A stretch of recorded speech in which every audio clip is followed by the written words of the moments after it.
nie sien soos as hy oopgemaak het, toe kon jy nie sien wat sy naam wys het aan nie. Ja, daarbo, yes. Ja, die naam, al die name was, ek dink daarbo is dit te ingedruk, so toe kon ek nie sien nie, en as jy maar so oorhover, dan wys hy wys nie die naam van die PDF nie, ek dink hy wys hom in hoe hy sy oorspronklik gesy was, so dit was my baie de mekaar. Ja, maar dit is wat ek net vir jou wil probeer sê, daar's 'n setting wat jy kan verander. Op Adobe self, of waar? Ja, op Adobe self. Wel, okay, waartoe gaan mens? Jy klik op, soos maak jy enige dokument oop, Yes. en dan klik jy by menu, linksbo, Yes. preference, Ja. en dan document, tweede ene van bo af, Yes. document. En dan is daar vierde ene wat sê always use file name as document title. Wow, Klik jy okay. hom net dat hy gecheck is. Okay, ja, baie dankie. Ja, dit sal baie help. Want anders Dis reg. want baie keer is die goeders in die regte manier gesave, maar ek dink hierdie dosent het 'n paar goeders anders gesave en toe is dit 'n bietjie snaaks nou. Dankie. Geen probleem. Okay, julle, so kom ons begin. As ek dit nie mis het nie, skryf julle oor hierdie 4 hoofstukke. Het julle nie al oor hoofstuk 7 geskryf nie? Of verbeel ek my? Ekskuus, ek kan nie mooi onthou nie. Okay, dalk het julle nie al oor hoofstuk 7 geskryf nie. Maar kom ons kyk, so julle skryf oor hierdie 4 hoofstukke, behalwe net by 9 is daar net 9.2 wat julle nie oorskryf nie. Ek moet voordat ons aangaan, julle almal kan my mooi hoor, nee. Net seker maak oor dit. Yes, hoor jou. Okay, nee, goed. Reg, so kom ons kyk gou-gou. Ek het hierso probeer vinnig 'n paar goeders net in mekaar slaan, net om te kyk wat dat ons net 'n idee het oor waaroor julle nou skryf.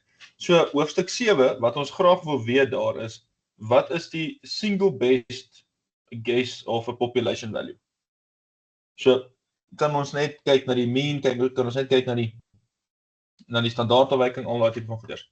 En of ten minste wat kan ons sê van dit? Ons het nou al hierdie inligting. Wat kan ons dan sê van die populasie? Dan hoofstuk 8 is die groot vraag daarso, okay, maar hoe seker is ons daaroor?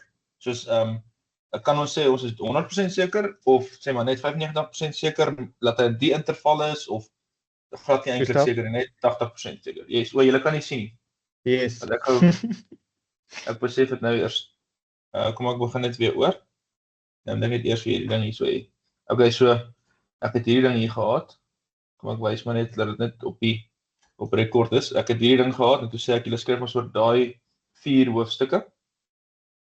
En toe sê ek so die groot ding van hierdie hoofstukke is wat ons sê maar kan sê wat ons vra is daar. Net om 'n idee te hê van waartoe ons werk. Is hoofstuk 7 gaan oor what's the best single guess of a population value? En dan vraag 8 of hoofstuk 8 is dan okay, maar hoe seker is ons daaroor? En dan hoofstuk 9 is okay, maar kan ons dan sê as ons nou claims maak oor 'n populasie, kan ons sê maar suits sê en is dit regverdig om sekere claims te maak oor 'n populasie? Is dit gesupported by data soos wat daar staan? En dan hoofstuk 10 gaan oor okay, maar sê maar ons het nou 2 populasies. Wat kan ons dan sê van hierdie 2 verskillende populasies? Okay, so ek wil nou vir julle vra, julle het al seker geleer en goeders. Kan ons 'n vinnige oorsig kry of na oorsig kyk na elke hoofstuk of wil julle net vrae doen?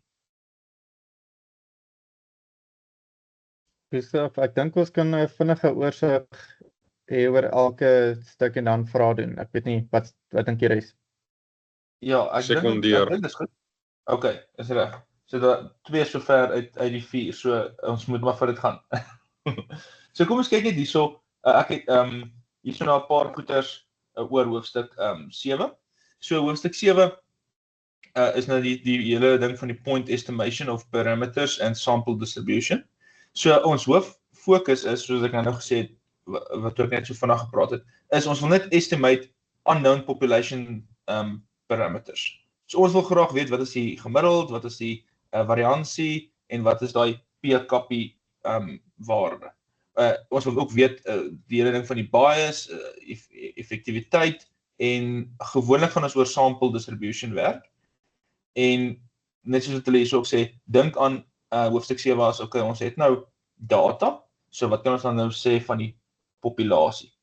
So in kort, as ons nou net vandag na elke afdeling kyk, 7.1 is maar net, okay, wat is jou estimate for a mean? Gewoonlik gebruik ons dit as me, estimate of the variance, onthou dit is ons nou die sample variance, en dan estimate of the proportion, p-kappie, en dan noem hulle maar net van die random variable. 7.2 het gegaan oor, okay, wat is die sample distribution and the central limit theorem? So daar staan ons mean van die sample, van die mean, die mean of sample mean, en dan ook die standard deviation van die sample mean is die sigma x, is dan ons nou die sigma op wortel n, en dis gewoonlik wat ons as n groter as 30 is, en vir die sample ene is dit net s, x is s op wortel n. En dan as dit kom by die, kom ek los daar net daar, as dit kom by die by 7.3, dan gaan dit nou oor, ons wil graag kyk wat is die concepts van point estimation. Ons het unbiased estimators, en ons het ook, ek dink by die volgende eentjie gaan dit meer wys. So hierso wil ons net weet, soos wat hierso wys, me, en dan estimation of estimators x, is hy bias? Nee. En dan wys hulle maar net van sigma kwadraat en hierdie netjie die estimator, ja hy is, en dan sigma kwadraat as ons hierdie netjie gebruik, nee hy is nie, dis is unbiased sample. En dan ek dink die res kan julle wys hulle daarom, kom ek kan net gou wat is nog hierso wat dalk belangrik is, ek wil nie te veel tyd mors nie. Hier by 7.3.5, yes. Ekskuus, net 'n vinnige vraagie, die biased verwys na wat nou alweer? Sover ek dit is dit om te sê, is die data of die gevolgtrekkings wat jy maak, is dit bias? Is dit soos om te sê, nee, maar eintlik het jy half geweet, dit gaan in die rigting gaan, die data wys dit ook, of is dit sê maar nie bias nie, dit is soos, jy verstaan, soos bevooroordeel, jy het van die begin af, al die goeders is mooi skoon, en jy het nie goed opgemaak, of ek wil nie sê opmaak nie, maar die goeders het nie gewys dat dit, dat jy vooraf half geweet het wat die antwoord gaan wees nie. Dis sover ek het verstaan. Okay, dankie. En dan wys die wiskunde vir ons, ja, jy kan volgens dit gaan. Maar ek kan dalk later net 'n mooier bewoording hierso kry en stuur. En dan die mean square error, MSE, word maar net deur daai gegee, daai formule daar. En ja, en dan is daar metodes hoe om daai point estimation te kry, en om die maximum likelihood te kry, ek weet nie of julle oor dit skryf nie, ek weet nie tot waar gaan julle met 7 nie, maar ons kan die log gebruik van daai ding, en ons weet as ons hom aflei, moet dit gelyk aan 0 wees. So in kort, die hele hoofstuk 7, wat jy, hoe om te weet wanneer om wat te doen byvoorbeeld, is as jy iets kry, is the estimator biased, dan weet jy, dit is 'n tipe hoofstuk 7 vraag. Of as hulle sê, find the standard error of, dan kan jy mos nou daai twee gebruik waarvan ons vroeër gepraat het. Of as hulle sê, which estimator is better, dan kan ons mos nou kyk, daai MSE, die mean squared error, kan ons dan gebruik om te sê, wel, die gemiddeld is beter, of die standaardafwyking is beter om te gebruik. Of as hulle miskien vir jou sê, use method of moments, om nou iets te kry, of hulle sê byvoorbeeld vir jou, describe properties of a good estimator. En dan, dit is die tipe vraag wat jy moet dan weet oor is hoofstuk 7. Okay, kom ons gaan nou, sommer reg na hoofstuk 8 toe, ons doen hoofstuk 7, 8, 9, 10, 11, 8 tot by 10, en dan begin ons met 'n vraag wat ek hierso het, wat ek glo goed sal wees om deur te gaan. So die hele ding van hoofstuk 8 is dan om te sê, so presies wat hulle sê, ons bou nou 'n confidence interval op hoofstuk 7. So ons wil nou graag weet wat is die range van die plausible values van die mean of die proportion P of die variansie sigma kwadraat. So in kort sê ons, okay, ons het nou die parameters gekry in hoofstuk 7. Maar nou is ons net nie seker nie, wat is die range sodat ons kan sê, okay, wel, ons is amper 100% of 80% of so seker dat hy daarin val. So as ons hierso nou loer en ons sien by 8.1 die confidence interval of the mean of the normal distribution, dan word hy nou deur daai gegee en daai kyk jy mos net op jou standaard normal distribution waardes, daai alpha op 2 en jy maal dit net met sigma op n. En ons aanname is dat dit normaal is of dat die n groter as 30 is. En baie keer wil hulle hê jy moet self die n uitwerk. So 'n mens kan dit uitwerk. Jy kan sê hulle sê vir dalk maar werk uit die sample size, dan weet ons n is maar net dis eintlik maar net hierdie storie net 'n bietjie geherskryf. En dan die E is die margin of error. Ons wil graag in 'n sekere hoeveelheid foutgrens in bly en dan gooi hom net daar. Maar baie keer vra hulle vir jou, okay, maar jy moet, hy's net upper bound of lower bound, menende jy wil net seker wees dat al hierdie sê maar spykertjies wat jy maak by 'n fabriek moet net groter as 'n sekere diameter wees of kleiner as 'n sekere diameter, dan gebruik jy natuurlik die upper of lower. Maar as hulle byvoorbeeld vir sê nee, hy moet net ten minste, hy moet eintlik 5 mm in diameter wees, maar as hy 4.95 is of hy's 5.05, is dit ook fyn. Dan is daar natuurlik nou 'n two-sided confidence interval. Net kyk wat is hier nog om te gebruik. Ja, so natuurlik as ons, ek wil kyk of hier eentjie die n het. As ons ietsie het, ons het dit hierdie so. As ons mos nou, as die variansie unknown is, dan gebruik ons die t-ene. As die variansie known is, waar is dit nou? Dan gebruik ons mos die as die variansie known is, dan gebruik ons die z, maar as die variansie unknown is, dan gebruik ons die t. Maar is dieselfde idee. Dis mos nog net sample space en so. En ek dink amper julle skryf ook oor hierdie gedeelte, dan die large sample confidence interval for a proportion, dan is dit maar net daai p kappie plus minus weer die z wortel daai hele storie.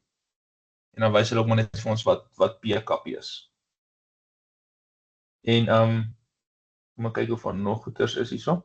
Dis omtrent in kort wat dit is. So wat ek hierso net opgestel het is wanneer weet ons nou wanneer om wat te gebruik. So as die sigma known is, en ons soek die confidence interval vir mi, dan gebruik ons die z distribution.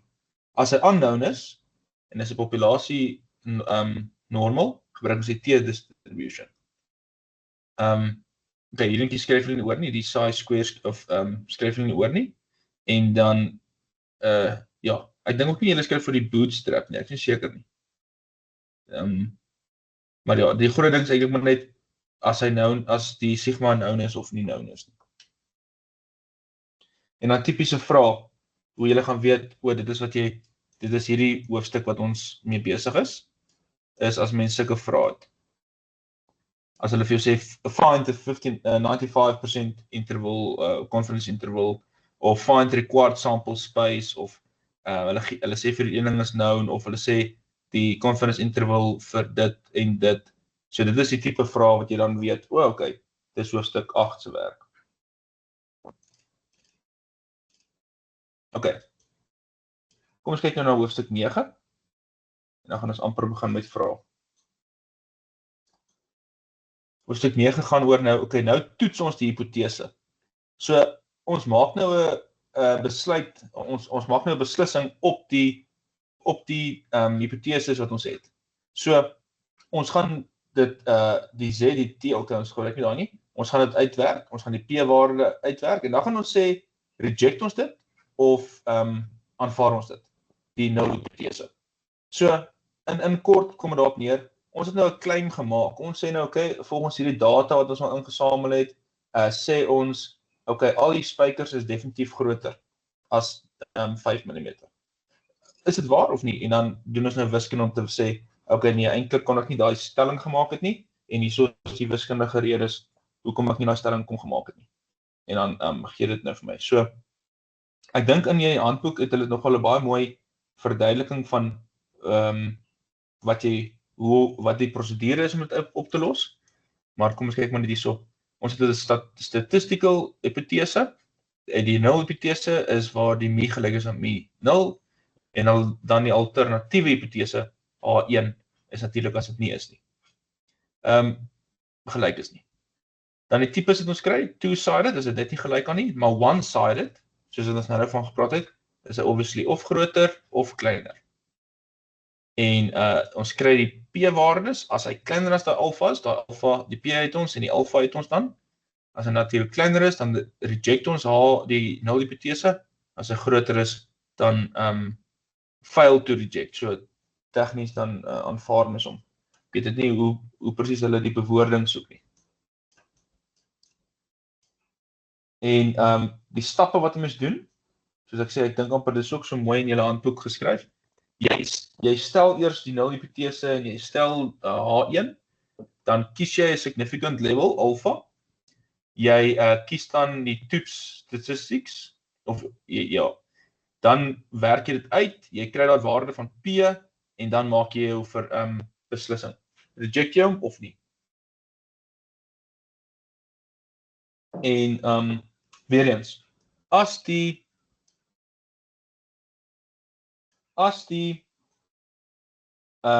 sigma known is, dan gebruik ons die Z-toets. So dan doen jy daai, en jy kry dit. As hy mos nou nie bekend is nie, dan doen jy natuurlik die T-ene. So dit is die hele tyd amper groot ding, tussen die T en die Z, tussen die T en die Z. En jy doen jou goeders. So in kort, waarvoor kan jy uitkyk vir hierdie vraag, of hoe om te weet wanneer dit hierdie vraag is, of wat om te doen. Dit is as jy mi en sigma het, dan doen jy die Z-toets, as jy mi en sigma het nie, T-toets. Ek wil eintlik hierdie eentjie hier gesit het. So die tipe vraag wat jy moet weet, okay, dis deel van hoofstuk 9, is die hele ding van, as hy known is, soos ons net van gepraat het, of hulle sê vir jou, is there evidence to say that this and this and this? So, jy bewys eintlik jou hipotese, ja of nee. Of hulle gee dalk vir jou die p-waarde en die alpha-waarde, en hulle vra vir jou, hoor hierso, kan ons sê, hierdie is almal so groot, of hierdie is nie so groot nie? So dit is dan in kort, hoofstuk 9. Gustav, hierdie opsommings, sal jy dit vir ons op die notas, of die notas sit, asseblief? Ja, stuur net vir my 'n WhatsApp na die tyd of so, dan dat ek net onthou om dit so te stuur dan, of jy te stuur. Maak so, dankie. Okay, nou is ons by hoofstuk 10. Hoofstuk 10 gaan oor die statistical interference for two samples. So, in kort wat ons hierso wil weet is, ons het nou 2 groepe. Kan ons sê die 2 groepe is dieselfde, of is daar 'n sekere verskil? So, net om 'n basiese idee te gee, ek het nou onlangs data ingesamel van 2 verskillende, ek wil sê, of breinprofiele van studente, en die wat sê nou maar AI gebruik en die wat nie AI gebruik nie.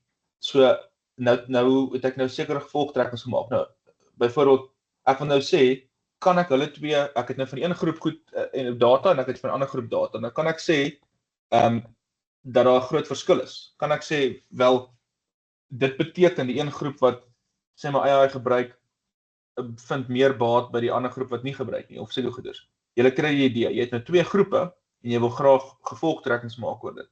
En dit is dan waar hierdie hoofstuk se werk inkom. So, net soos wat hierso sê, wat is die main purpose? Dit is ons compare 2 populasies. Is hulle verskillend, of is hulle eintlik maar dieselfde?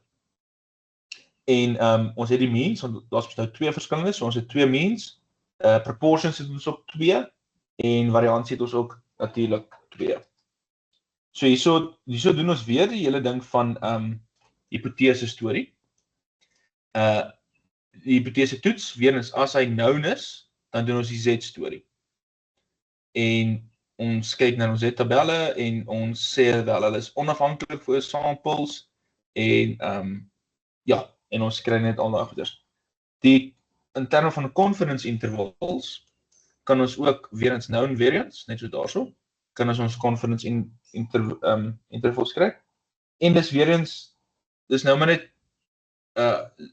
sigma 1 en sigma 2. Kom ek vind dit hierso. Sigma 1 en sigma 2. En dan 10.2 het gegaan oor, okay, as hy nou unknown is, dan gebruik ons die T. En hulle het hierdie formuletjie wat as ons daar S moet bereken. En ons kan maar net weer kyk, ek wil hierdie Welch of soiets toets moet doen nie. Maar ja, dit is omtrent, kom ek kyk gou vinnig of hier nog iets is. Ja, en dan kan ons maar net die vergelykings kry vir die Z en die P, as ons die N het van elkeen en die X'e, en ons kan ook net die confidence interval kry van dit.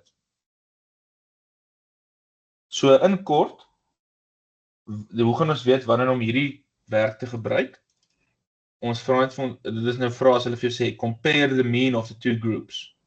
Of hulle sê, compare the two means, of compare before and after the data, of is there a difference in proportion, of is the data skewed,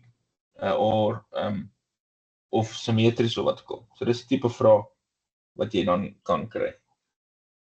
Ok, so ek het hier so 'n paar vrae. Ek glo dit is dieselfde werk as wat julle moet doen. So kom ons kyk hoe ver ons kan kom met dit. Ek glo ons sal redelik vorder.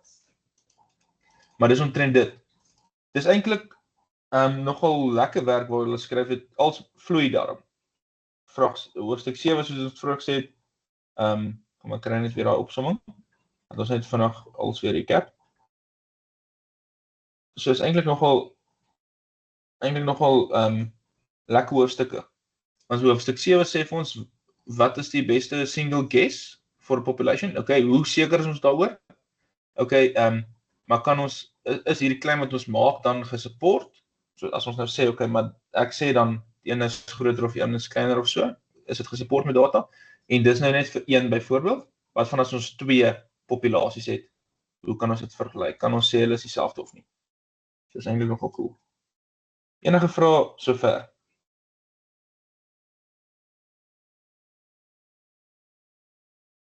Niks nie. Ok, kom ons begin dan met die vraag.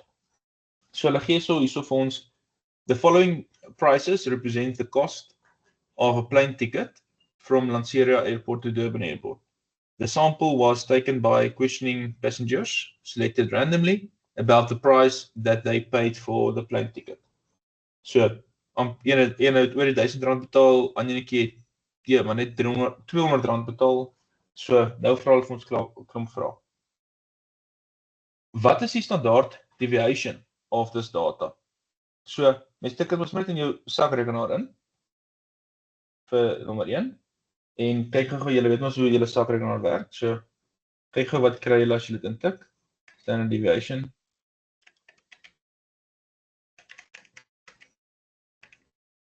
Ek gaan ook net aan my kant intik. 3, 1, 2.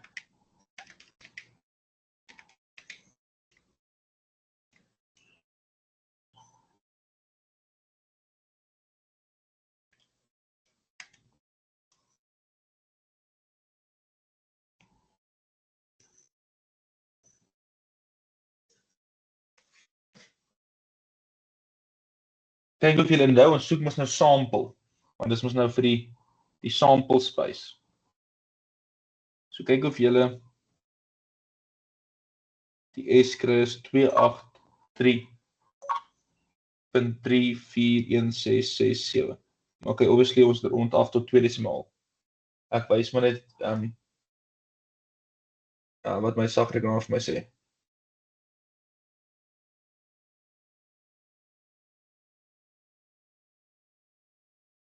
Gustav, Yes. Net 'n vinnige vraagie.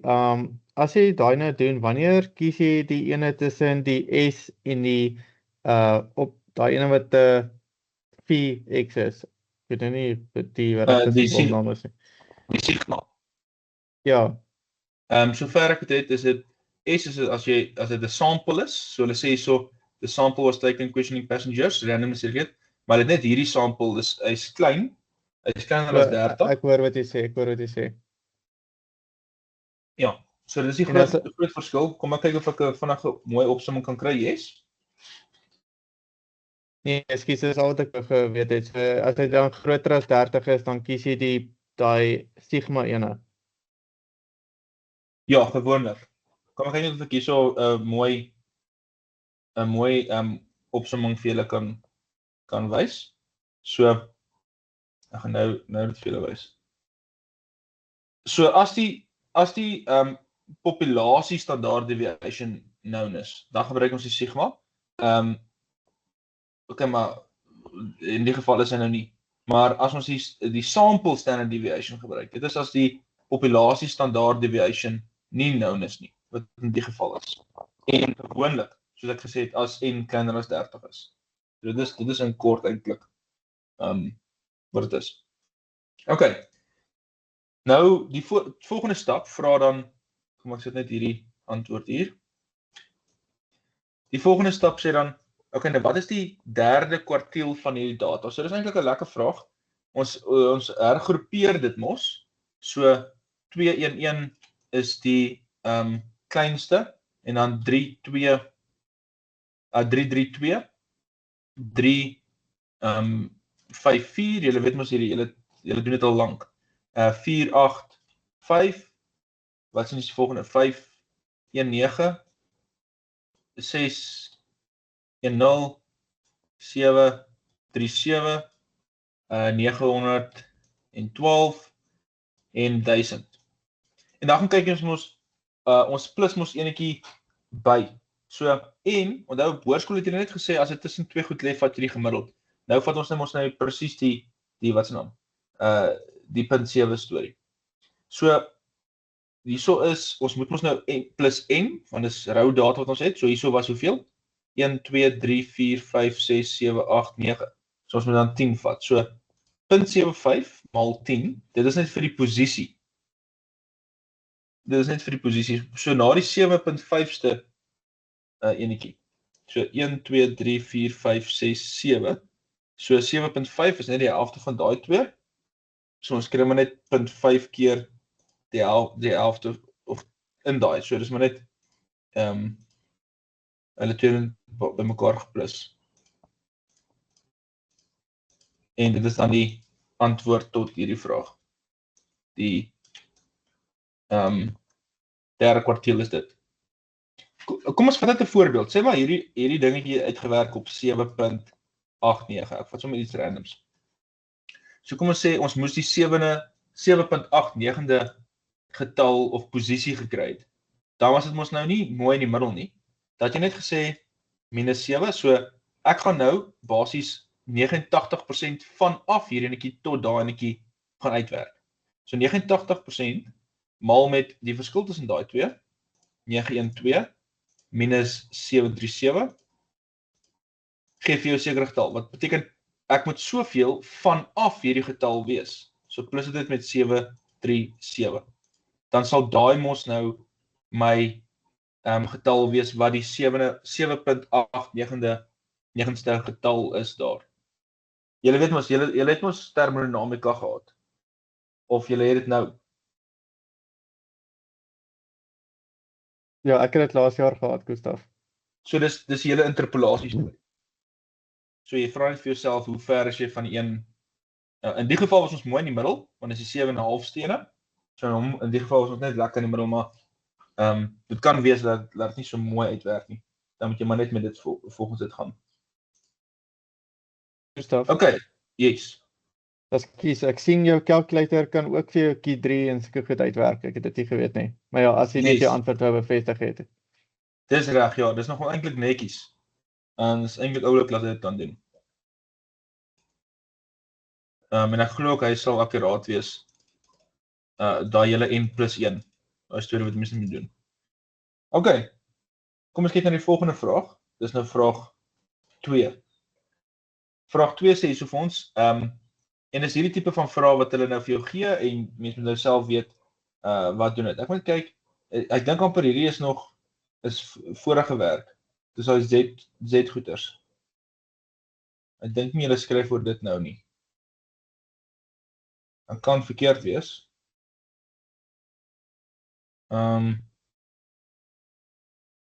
Lyk dit bekend, want mense moet nou hier so daai integrasie storie doen. Dis mos nie hoofstuk 7, 8 of 9 nie. Of 10 nie.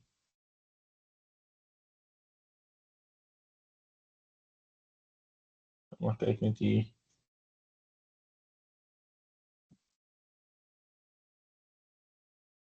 Ja, kom ons skiep my net eers vraag 2, want ek dink amper nie dit is waaroor hulle skryf nie.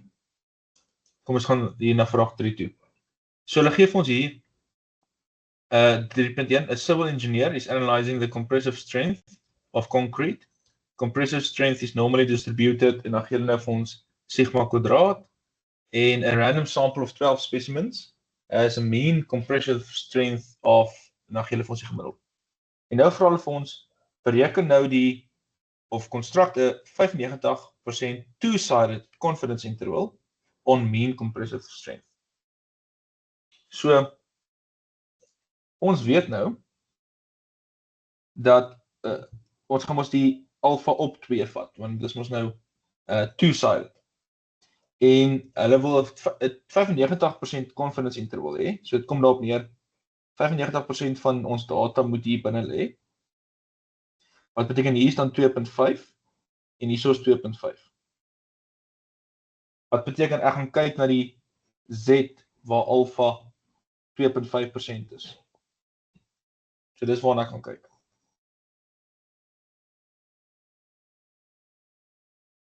En dit kyk jy net op jou tabel en dit is 1.96. Kom ek wys maar net, ek kyk of ek vanaf daai tabel hier so het.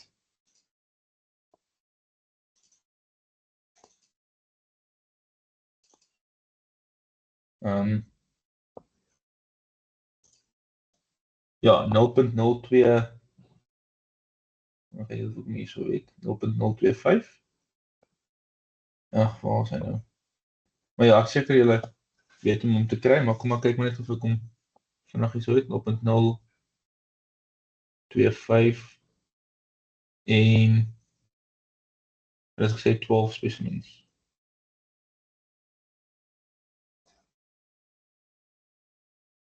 En ek gaan kyk om. Ag, ek vind nie nou die ding dadelik nie. Het julle daar voor julle?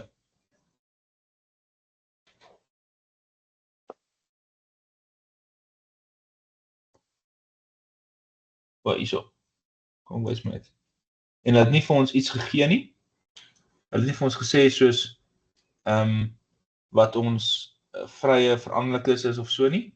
So ons kyk net hierso na die Z storie en 0.025 of dis die alpha en ons sê hy is oneindig, so net om daai waardetjie te kry.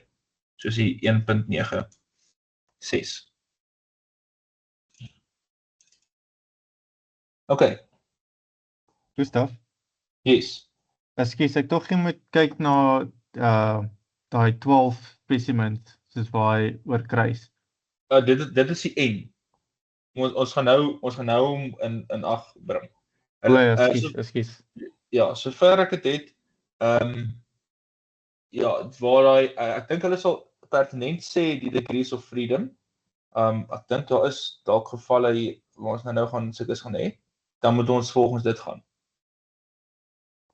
Maar okay, ek dink ons gaan nou by sulke vrae uitkom. Okay, so hierso het ons dan daai netjie en hulle het vir ons nou x gegee. X is ons nou die 3250. Hulle het vir ons die sigma kwadraat gegee. Dis 1000 en hulle het vir ons n gegee wat 12 is. So daarom kan ons sê die x minus die z maal met sigma op wortel n dit moet kleiner gelyk wees aan me, wat kleiner moet gelyk wees aan, want dit is nou twee two-sided confidence interval. En as dit hierdie keer maar net plus Z alfa op 2, sigma op wortel n. So, dit werk met uit, jy kan met daai getalle gaan intik. So, daai eerste enetjie, is maar net 3250 minus 1.96 maal die wortel van 1000 op wortel 12. So ek het vir die 1 3232 as 2 desimale afrond. En dan vat jy maar net jou sakrekenaar en jy sê plus. En dan kry ek 3267.89. So dit beteken net, ons kan met 95% sekerheid sê, dat die waardes tussen hierdie twee sal wees. Dat die gemiddeld, as ons weer hierdie toetse doen, dan sal dit daar binne val. En dan vraag 2 sê, construct a 99 two-sided confidence interval on mean compressive strength, en dan compare the width of the confidence interval with the width of the one found in part A. So doen basies presies dieselfde. Nou is dit net 99%. So, as ons die 99% gaan kyk, dan is die Z alfa op 2, moet ons dan wees eintlik Z 0,005. Want dis mos nou 1% wat gedeel word met 2. En sy waarde 0.005 is, ek doen vir julle hier te wys, op die tabel wat ek nou gewys het.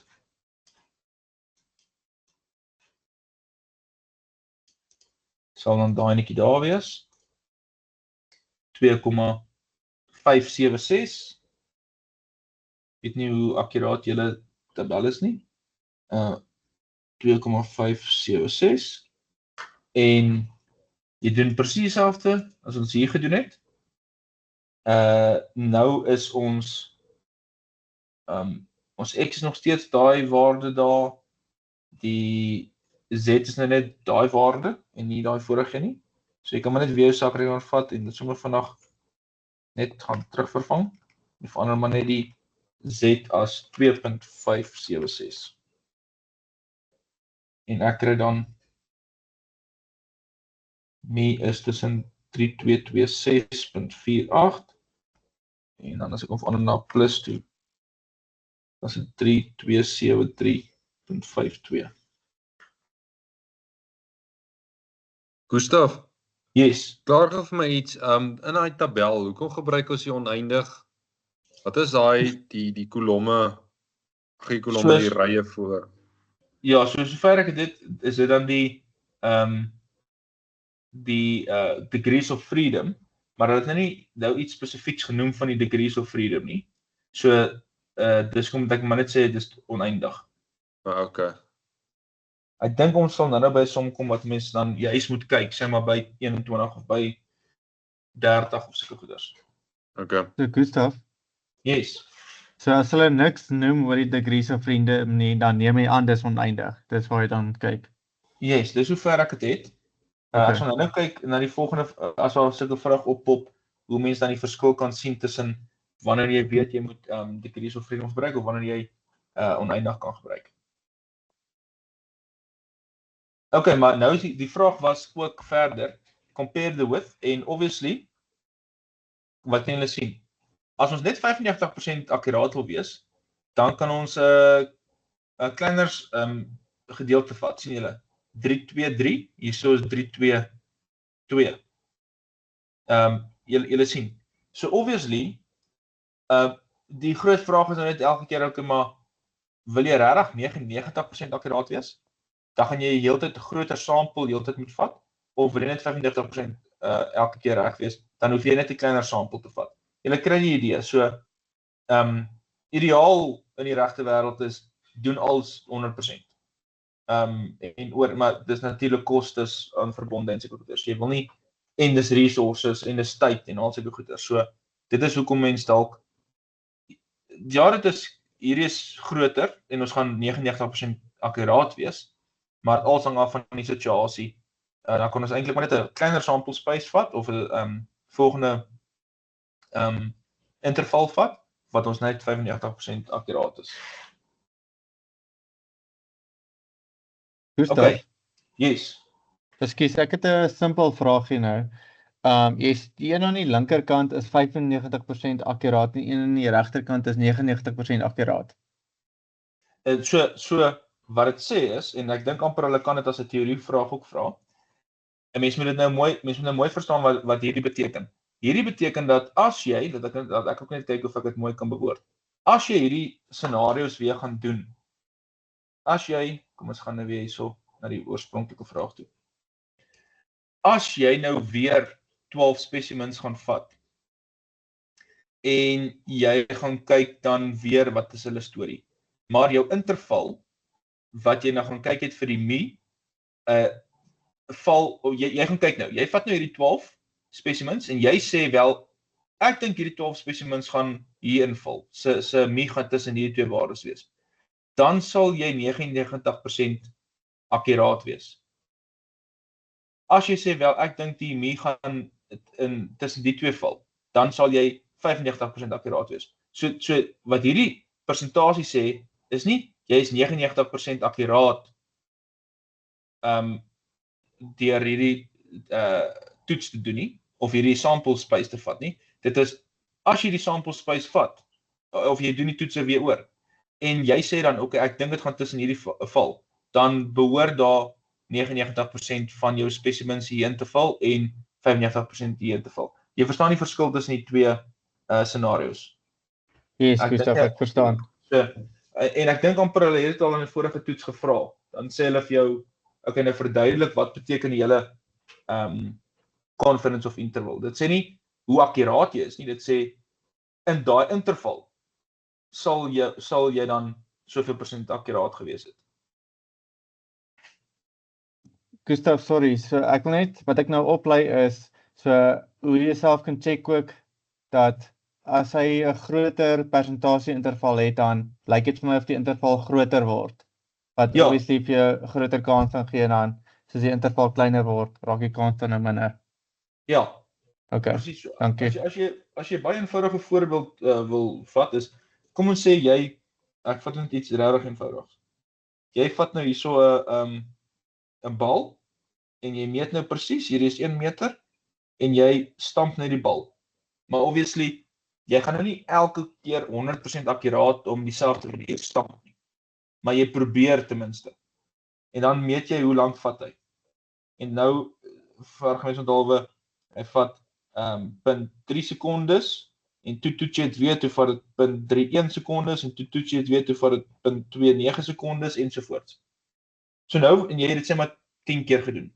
Nou wil jy weet, okay, maar as ek sê, die tyd gaan definitief, ek wil graag hê die tyd moet tussen 0.25 wees en 0.4. Ons maak dit nog meer ridiculous. 0.1 en 0.7. En onthou, dis maar net 1 meter hoog. Hoe seker is ek, as ek gaan nou weer dit 10 keer doen. Ek gaan dit nou weer 10 keer doen. So hoe seker is ek, dat ek, as ek dit 10 keer gaan doen, hoe akkuraat gaan ek wees binne in my interval? So hoeveel van hierdie 10 sal hier binne lê? En die antwoord tot hierdie vraag is amper 100%. 100% van jou 10 goedjies gaan in die interval lê. Maar as ek dit nou fyner gemaak het, as ek gesê het, nee, ek wil presies hê die tyd moet tussen 0.307 wees. So ek maak dit baie fyner, 0.309. Ek is baie spesifiek. En ek doen dit nou 10 keer weer. So ek laat val die bal weer en ek neem die tyd en goeders. Hoe seker is ek, hoeveel van my 10 opsies, of 10 kere wat ek dit weer gedoen het, sal daar binne inval? En die antwoord gaan wees baie minder. Dis sê maar net byvoorbeeld 50%. So dan is hierdie maar net 'n confidence interval van 50%.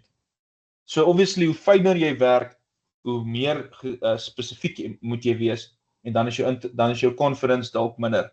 Want jy is mos nou meer spesifiek tot 'n ding.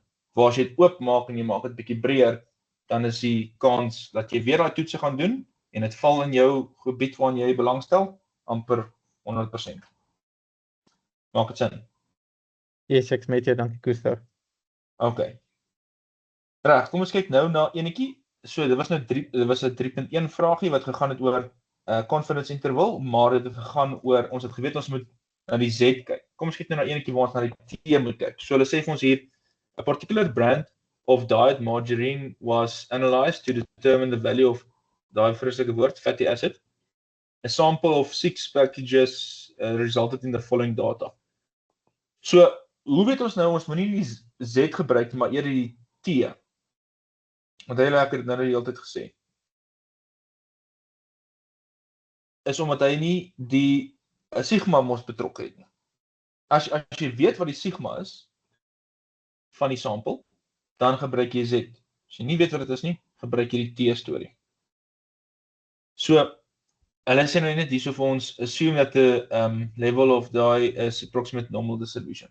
En nou moet ons net uitwerk in 99% interval, confidence interval.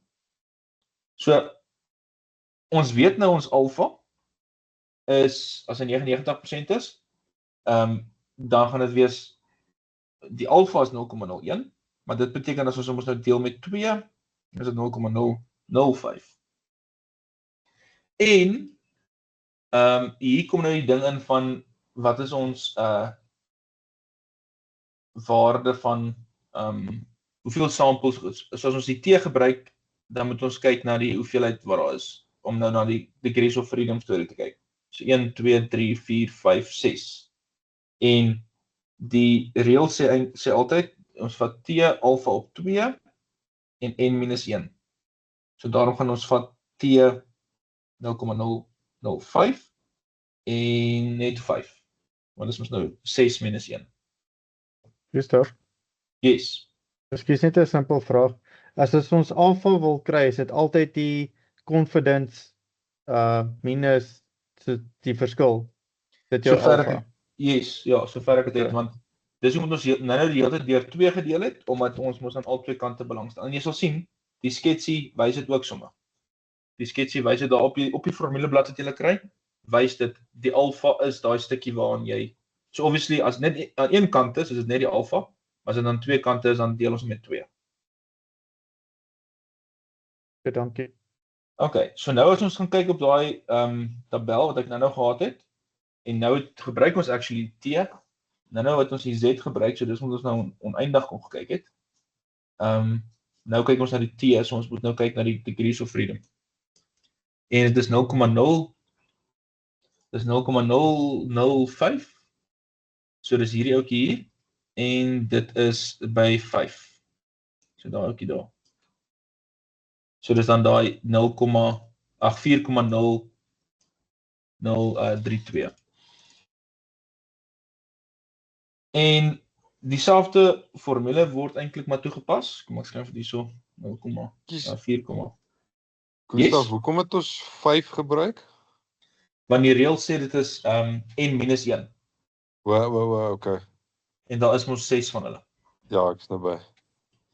So ons gebruik die hele ding weer, die formule sê dit, en die keer is ons nou S op wortel N, want dit is net die sample, en hoe weet ek gebruik die sample, want ek het nie die populasiese storie, ek het nie die Z nie, en hierdie is presies wat hier so staan.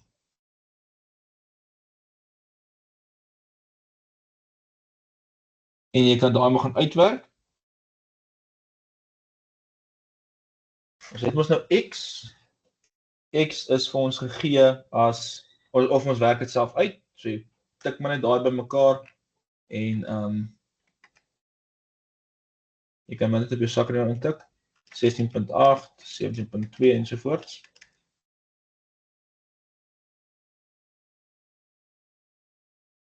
En, waar is my goed nou? Want nou om na die S te kyk, die gemiddeld is 16,983 repeterend, minus, ons het mos nou hierdie as 4,032, My S is die 0,31885 sê maar 2 op wortel, daar is ons nou 6 van hulle. So jy doen presies dieselfde. En die kant ook. Dis nou net 'n plus hierso. En dan werk dit net uit. So maak dit seker jy kyk na S elke keer en nie na sigma nie. Anders gaan jy 'n fout maak. En ek kry hierso as ek twee desimale afrond 16.45 en 17,51.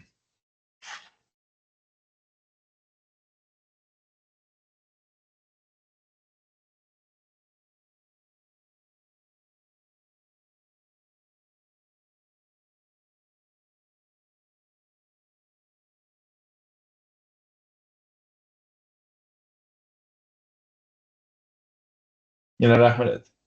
Gustav, sorry, ek wil net weer seker maak, waar kry mens nou weer daai S van die 0,318? Okay, so jy vat net jou sakrekenaar, ek gebruik Sharp, maar dit behoort op dieselfde manier te wees. Dan gaan ek na statistiek toe. Dan sê ek soek standard deviation en dan tik ek daai waardes in. 16.8, 17.2 en so voorts. 16.9. 17.1. Okay. Tik ek dit in, dan sê ek, dan gaan ek na alpha stat 2 of soos, ek dink julle sin sit hier rond of hier rond. En dan sê ek net, ek soek my, ek dink in die Casio moet jy elkeen gaan vat, maar hierdie wys al sommer so saam vir my, so gelyk vir my. Maar dan soek ek net die S ene en nie die sigma nie. Die sigma was vir 'n sê maar hele populasie. Hierdie is net vir 'n sample. So dan daai S ene. Dis die standaardafwyking en dis mos die variansie. Dankie. Maar soos als. Ek Ja, het dan- net so 'n bietjie vergeet, maar dankie. Okay, nee, geen probleem. Ek weet daar's so baie goed om elke keer te doen met 'n sakrekenaar, veral met die statistiek opsie. Okay. Julle reg met dit. So dis maar nie groot verskil tussen die twee. Okay, kom ons kyk nou na 'n volgende vraag. En dit sê hierso nou, ek kyk of ons vraag 3 klaar gemaak het. Ja. Vraag 4. An engineer who is studying the tensile strength of a steel alloy intended for use in the golf club shaft knows that tensile strength is approximately normally distributed with daagjulle van sigma.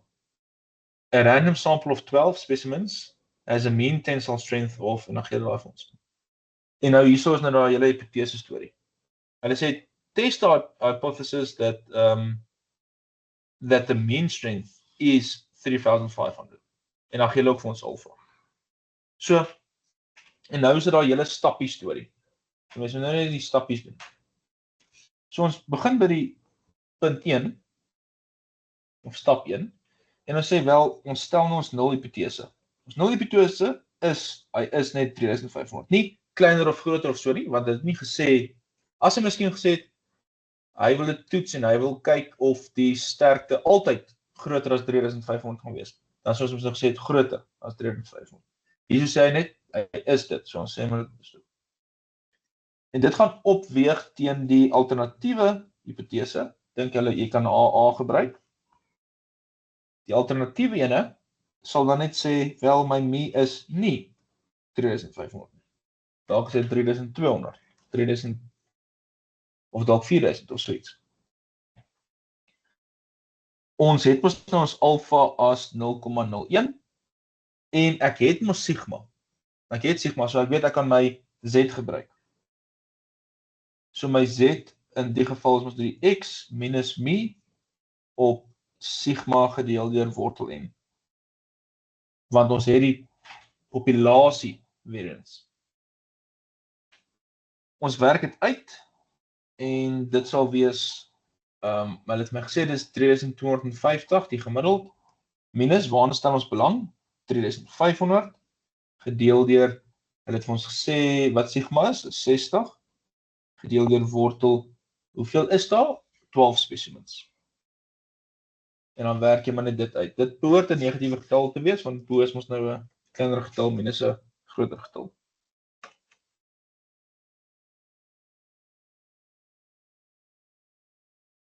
Ek kry negatief 14,43. OK, ek het eintlik nou tegnies stap 2 en 3 saam gedoen.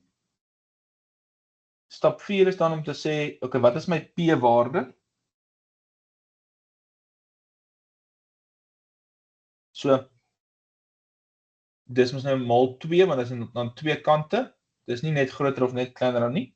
So ek gaan net sê 2 keer die p-waarde as die z kleiner as 14,43 is. Wat bedoel ek nou hiermee? Dis mos nou daai storie.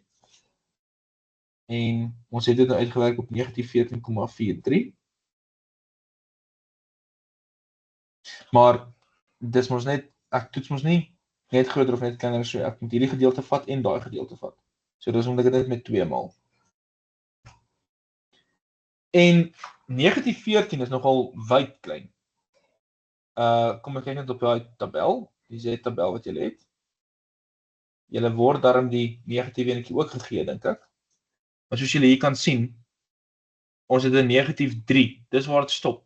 Nou by negatief 3 is dit so te sê al klaar amper 0.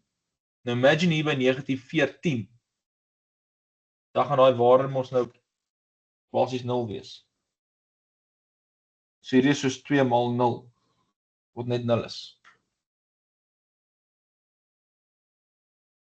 En dan stap 5 het gesê, ons kyk nou weer na ons alfa is 0,01, maar die p-waarde is kleiner, want dit is nou net 0. Is kleiner as die alfa. En daarom as ons kleiner is, reject ons hom.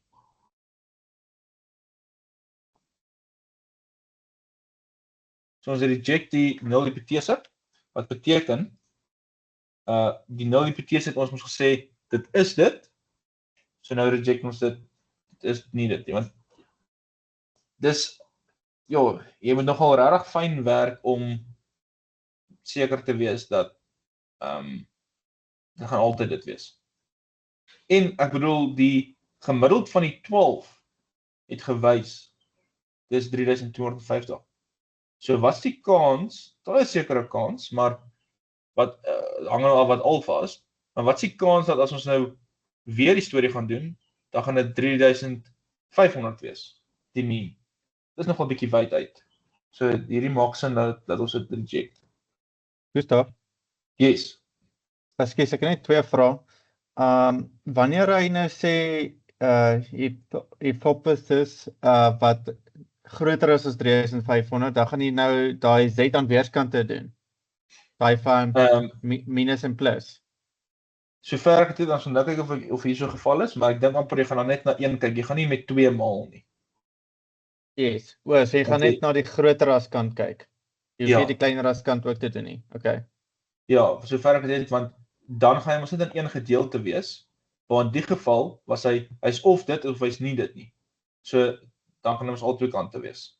En dan my ander vraag is, ek kan nou nie presies mooi onthou nie, ek het iewers 'n nota aan een van my slides gemaak, maar sy het iets gesê van, as daar nie genoeg inligting is nie, dan kan ons nie sê ons reject of accept die waarde nie, soos insignificant information, het sy gestem dus dan sê as die rede. Ek kan nou nie onthou vir wat impliseer dit nou nie. Ja, ek sal kyk of ek hierso enetjie is.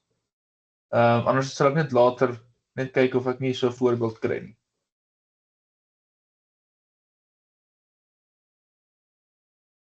Ja. Ekskuus Gustav. Yes, Chris. Wat se vraestel doen ons? Ek wil hom graag net langs my oopmaak hierso op die ander skerm. Ek is seker wat sê, ek het al my goeders is so 'n bietjie te mekaar met hierdie ding en daai ding. Wat ek het geloer, ek wil kyk of ek hom kan kry, maar my goed is nogal te mekaar met wat is wat.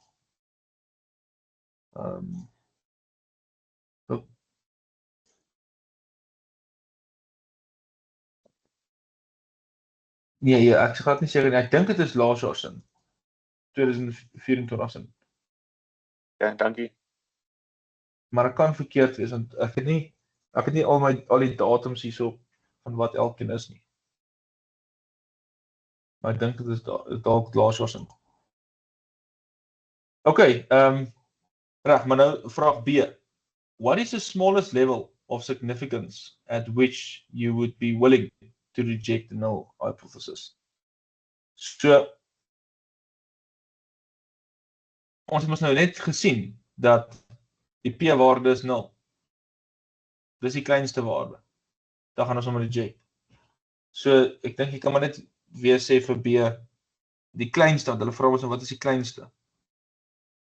So P is 0, dit is uitgewerk op 0. En dan is in elk geval met 1 punt tel, so vraag. Okay, kom ons kyk nou na enetjie. So Yes. P is dan 'n level of significance. Ja, die P is die level of significance. Ja, die p-waarde. Gustav, Yes. ekskuus, ek is bietjie te mekaar. Is daai 5de stap nou basies vraag B se antwoord? Nee, dis vraag A se antwoord.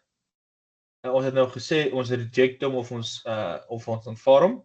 Maar vraag B het net gevra, okay, maar wat is die kleinste? Wat moet P wees om dit te reject? En toe het ons gesê, P is 0, toe het ons hom gereject. En 0 is ons maar klaar die kleinste. As P byvoorbeeld 1 was, dan moet ons net sê P smaller than 1 vir B nou. Ja, wel, as hulle gesê die reject hom en hulle het gevra vir die kleinste, dan kon jy gesê wel al op 1 het ons hom gereject. So ja, 0.5 sal ook seker reject wees en want hy moes nou kleiner wees. So hierdie hele waarde moet kleiner wees. Moet hy dan kleiner as gelyk kan wees? So P smaller than equal to 1 vir alles om te reject. Smaller as alpha. Dan reject ons hom. Ons sal dan net weer by daai opsomming hierso wys. Nou wys. Net gou vinnig hoe dit uitkom.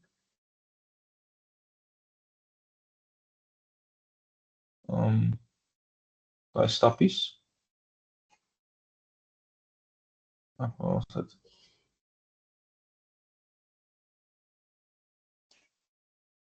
Hierso. Dis net daai. As hy kleiner gelyk aan is, dan reject jy hom. En as hy groter is, dan is dit fail to reject. So, byvoorbeeld, sê nou maar, jy het uitgewerk, alpha is 0,5. Of hulle gee vir jou 0,5. En jy werk uit jou p-waarde is 0,4. Dan sê dit mos, okay, jy reject hom. Maar nou daarna vra hulle vir jou, okay, maar hoe klein kan P wees? Wel, hy moet net kleiner as 0,5 wees. So hy kan mos ook 0 wees. Of dalk 0.1. Maar die kleinste sal mos 0 wees. Ek met jou, dankie Gustav. Onsin. Okay. Dalk werk jy uit hierdie met 0, dis nou wat hulle sê dis 0,4. So wat is die kleinste waarde sodat jy hom nie reject nie? Hy moet mos nou, ons weet nou hy moet groter wees dan. So dis enigiets net groter as 0,4. So sê maar so ietsie selfs. Dan sal hy hom nie fail to reject. Okay, kom ons kyk na die volgende vraag. Ek wil nou vinnig na een kyk. Nou het ons die Z gebruik want ons het die populasie storie. Maar kom ons kyk nou na of ons wat doen mens as mens nie die populasie variansie standaardafwyking het nie. Iets soos hierdie. Kom ons kyk na hierdie. Hulle sê vir ons 1992 article in the Journal of the Medical Association. Daai hele storie. Reported body temperature, gender and heart rate for a number of subjects. The body temperature of 25 female subjects followed, en dan gee hulle vir ons, die seker in 9 grade Celsius nie. Assume that female body temperature is normally distributed. Maar kan julle sien, ons het nie die sigma van die populasie nie. So nou sê hulle vir ons, toets die null hypothese, so hulle sê nou hierdie keer vir ons, presies wat ons moet toets. Dit is nie soos die vorige ding wat ons dit net self moet skryf nie. So, stap 1 is eintlik klaar vir ons gedoen. Jy skryf net wel die null hypothese, is die mi is gelyk aan 98.6 en jy kan maar net sê versus.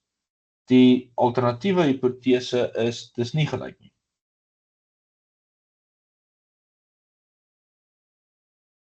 Aan 98.6. Stap 2 is ons maar net, ons het nou ons alfa wat 0,05 is, en die keer gebruik ons T, nie Z nie, want ons het mos nie die populasie storie nie, en dit is mos nou X minus mi gedeel deur S op wortel N.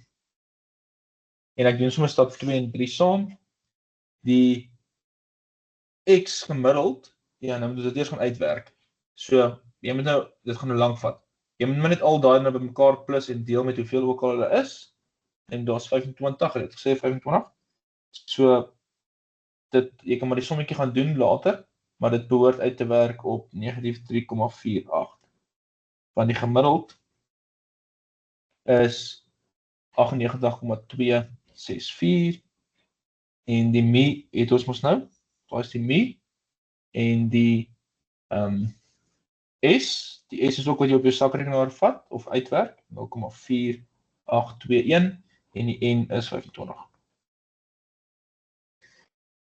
Ok, nou gaan kyk jy, en is weer eens, nie gelyk aan nie, so ons moet ons moet die p-waarde weer uitwerk met maal 2. 2 maal, en ek dink nie, die keer gaan dit 0 wees nie, as ons gaan kyk op die T-storie, wanneer is hy kleiner as negatief 3, iets,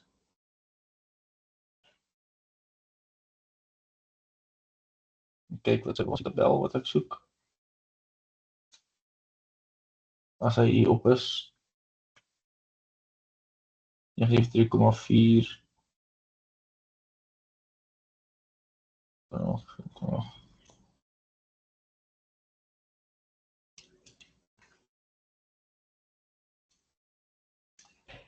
nou even kyk waar, Gustav, yes? ekskuus, daar is mos nie 'n negatief T-tabel nie. Nee, maar jy vat mos maar net dan die 3.48 opsie. O ja, dis reg, ja. En 0,0, kyk, wat is hy?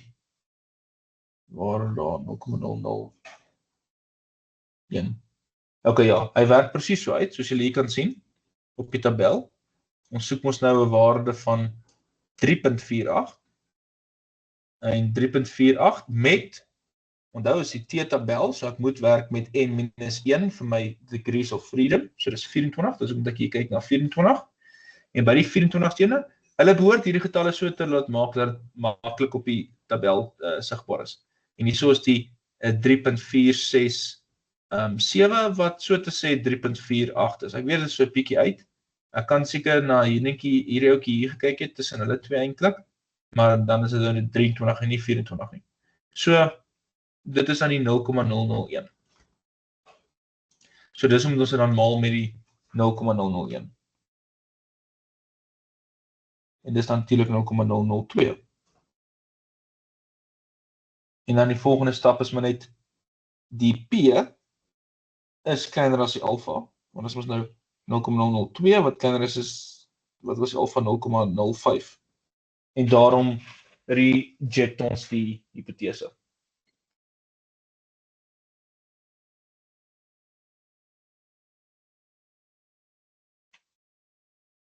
Reg gedoen.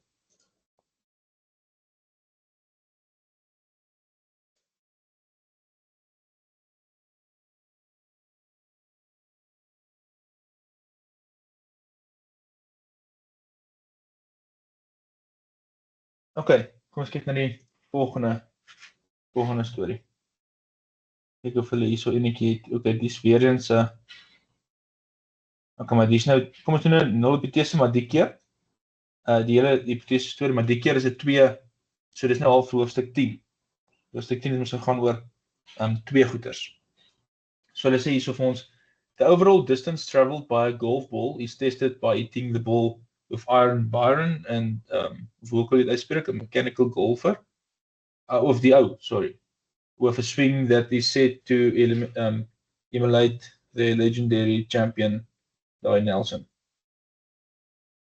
Then randomly selected balls of two different brands are tested and the overall distance measured. The data follow. So hulle het nou twee verskillendes getoets. So dis twee goed wat ons gaan toets. Nou sê hulle vir ons toets nou die hipotese dat both brands of balls have equal mean over all distance. En dan gee hulle vir ons wat. So ons weer is hoofstuk 10, want dit gaan oor, kan ons sê hierdie twee verskillende populasies wat jy gaan toets het, of sample spaces wat jy gaan toets het, kan ons sê hulle is dieselfde of nie. So die eerste stap is weer om te skryf. So my null hipotese sal wees, hulle is dieselfde. Die means van hulle is dieselfde, en dan my alternatiewe hipotese sal ons dan wees, nee, hulle is nie dieselfde nie. Nou ek weet, dit lyk nou logies, hoekom werk jy nie uit en sê, okay, die een is mos gelyk, is nie gelyk nie, of aan, want die ding is, dis net hierdie 10 wat getoets was. Ons wil graag kan sê, maar, ons wil met redelike sekerheid sê, maar as jy die goeters 300 keer weer gaan doen, is dit redelik, dat die een nie beter is as die ander nie. Verstaan? Ja, jy het al twee kante en 9 is gelyk ingeskryf. Ja, sorry, hierdie moet nie gewees. Hierdie moet wees, hulle is gelyk, daai kant is dan hulle is nie gelyk nie. Okay, hulle het vir ons alfa gegee, en ons kan ons T, ons gebruik T, want ons het mos nie die sigma van al twee nie. Maar, net soos met die vorige enetjie, dan moet ons 'n ander formule hê, so dis x1 minus x2, dis ook 'n formule wat ek glo op julle formuleblad is, en dan die sample space storie maal met wortel van 1 op die 1, plus 1 op die ander se n. En jy moet die net weer gaan uitwerk. So jy moet weer op jou sakrekenaar gaan uitwerk, wat is die gemiddeld van die eerste ene? Dit sal 275.7 wees. Wat is die gemiddeld van die tweede enetjie? 265.3. En dan, wat is die sample space? Daai SP is eintlik 'n hele formule op sy eie. So kom ek gaan skryf om dit. Die SP is net 'n hele formule op sy eie. Dit is wortel n1 minus 1 kwadraat, ag ja, nie om kwadraat nie, S1 kwadraat, plus n2 minus 1 maal S2 kwadraat. Dit alles op n1 plus n2 minus 2. So dit sal wees, al twee was 10, so dis 9. En dis wat nice is, jy kan dalk die een 15 balle getoets het en die ander net 10. Dis nie ideaal nie, maar die wiskunde wys ons kan dit so uitwerk. Soos 9 maal sy S sou jy uitgewerk het as 8,03, maar dit moet gekwadreer word, plus 9 maal die S2, die standaard uitwerking, maar sample julle, nie sigma nie, sample, die S, werk uit as 10,04 ook kwadraat. Dit gedeel deur, dit was 10 plus 10, en dan net minus 2. Jy doen daai sommetjie.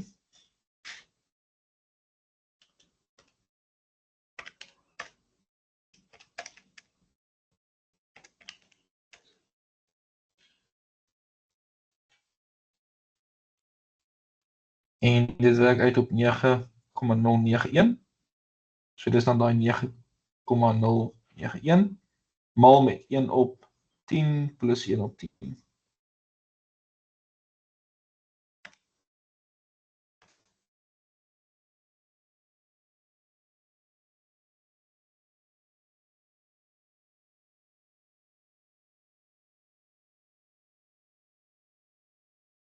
En ek kry dan op die ouene 2.5581.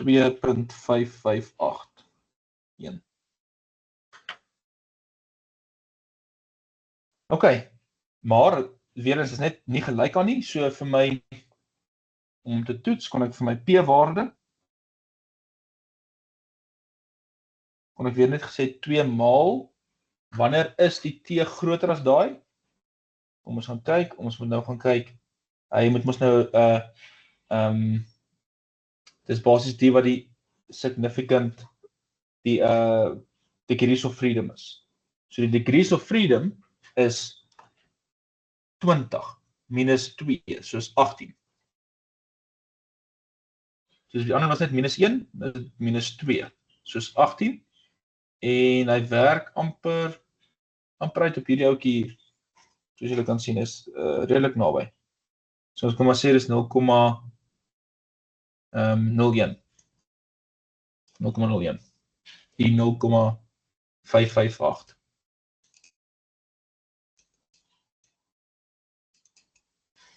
Oké, 0,01.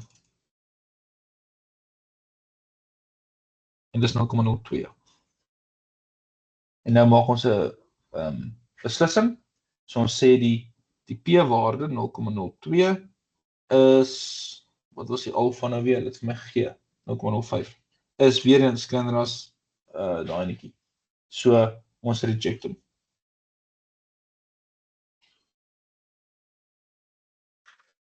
So die 0,2 sê het gesê, hulle is dieselfde. Nou reject ons dit. So dit beteken hulle is nie dieselfde nie. Een is beter as ander.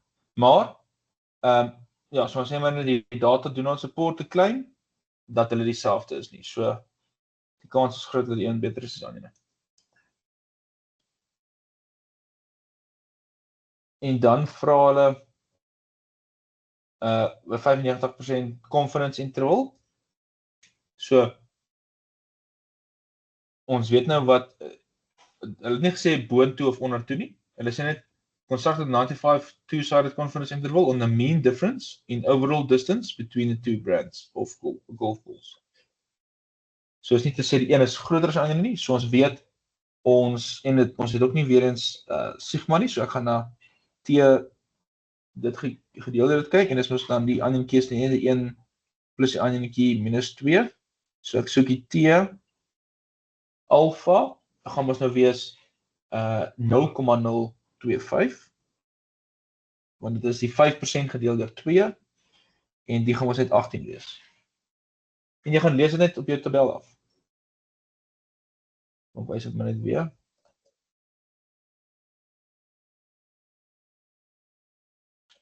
Jy gaan lees maar net af by 0,025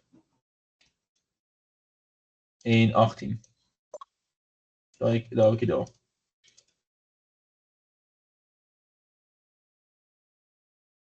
So dis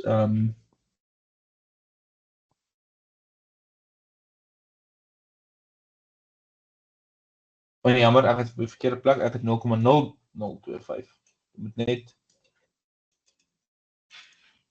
Dit moet wees 0,025 hier. So hier so by 18. So is daai waarde daar. So is 2,101. OK. En dan doen jy daai hele ding wat jy sê, nou sit ons nou twee goeders, so ek sê mi 1 minus mi 2, dit moet kleiner wees as x1 minus x2 minus die, ek skryf maar net die formule hier so neer, dan gaan ons net sê 18 daar, maal met SP, maal met wortel 1 op die 1 plus 1 op die ander ene. En dan die ander kant is presies dieselfde. Dit is nou net plus.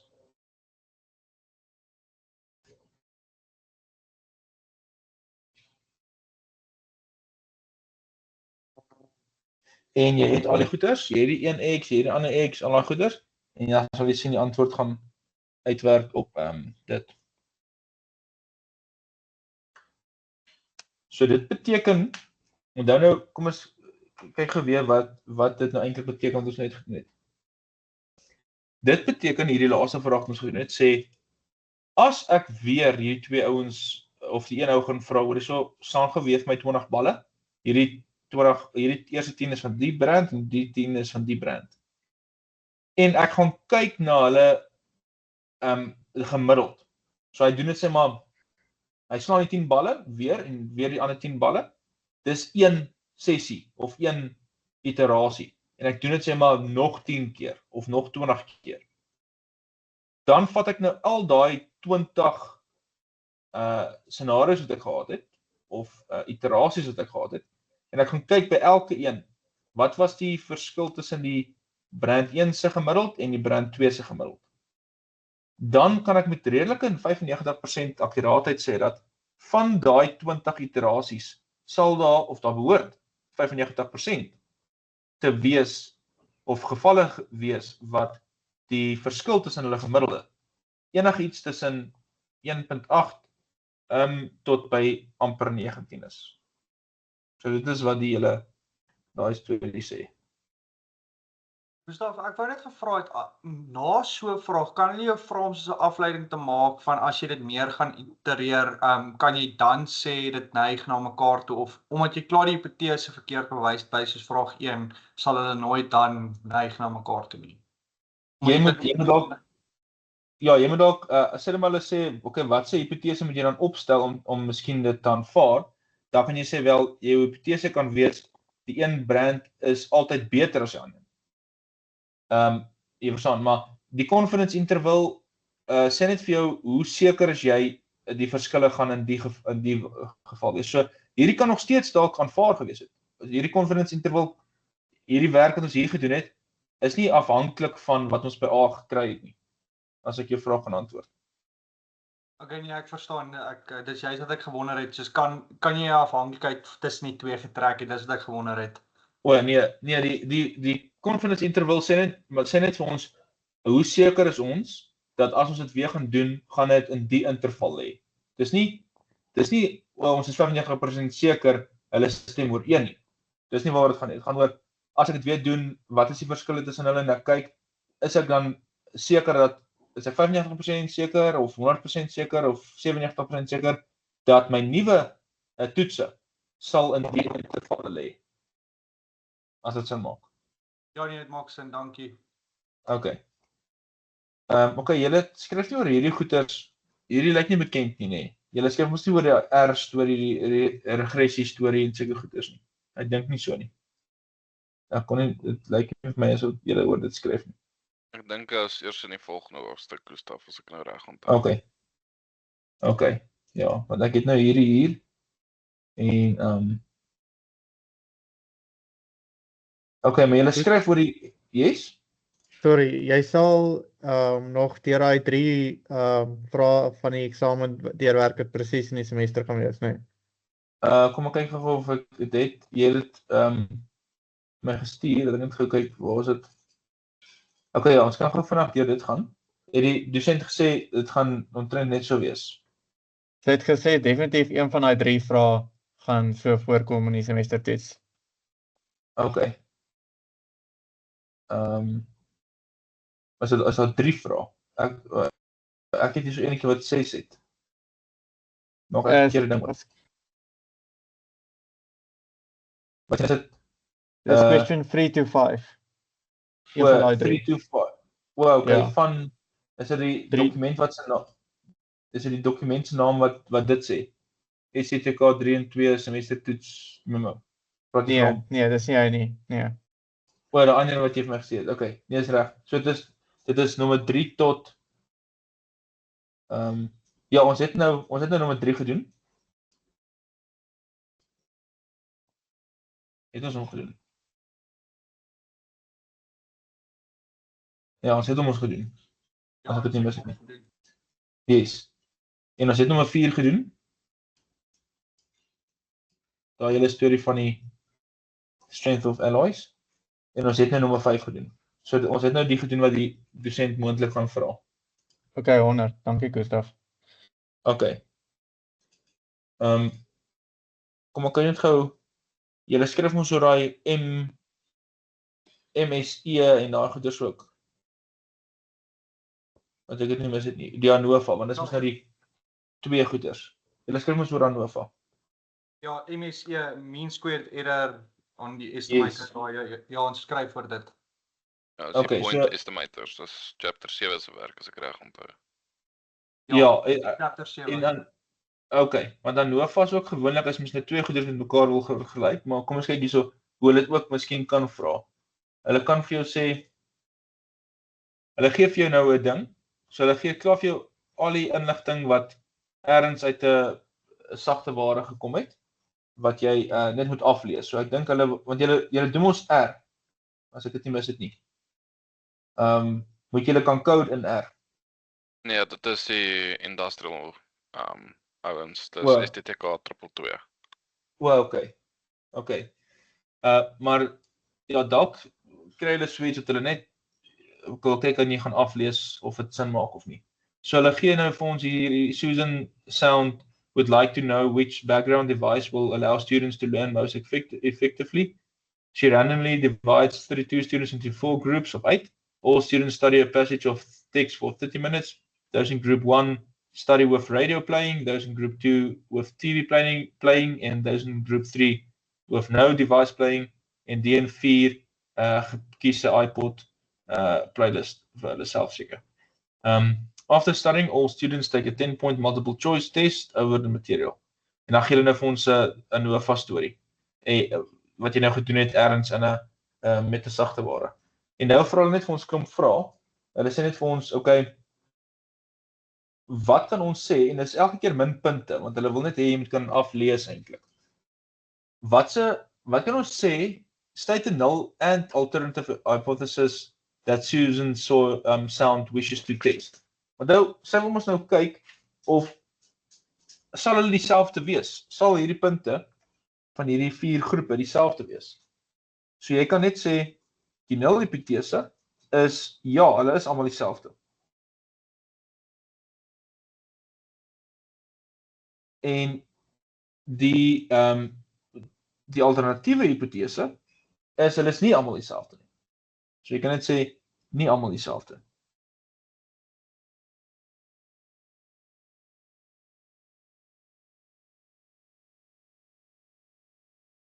Of ten minste een.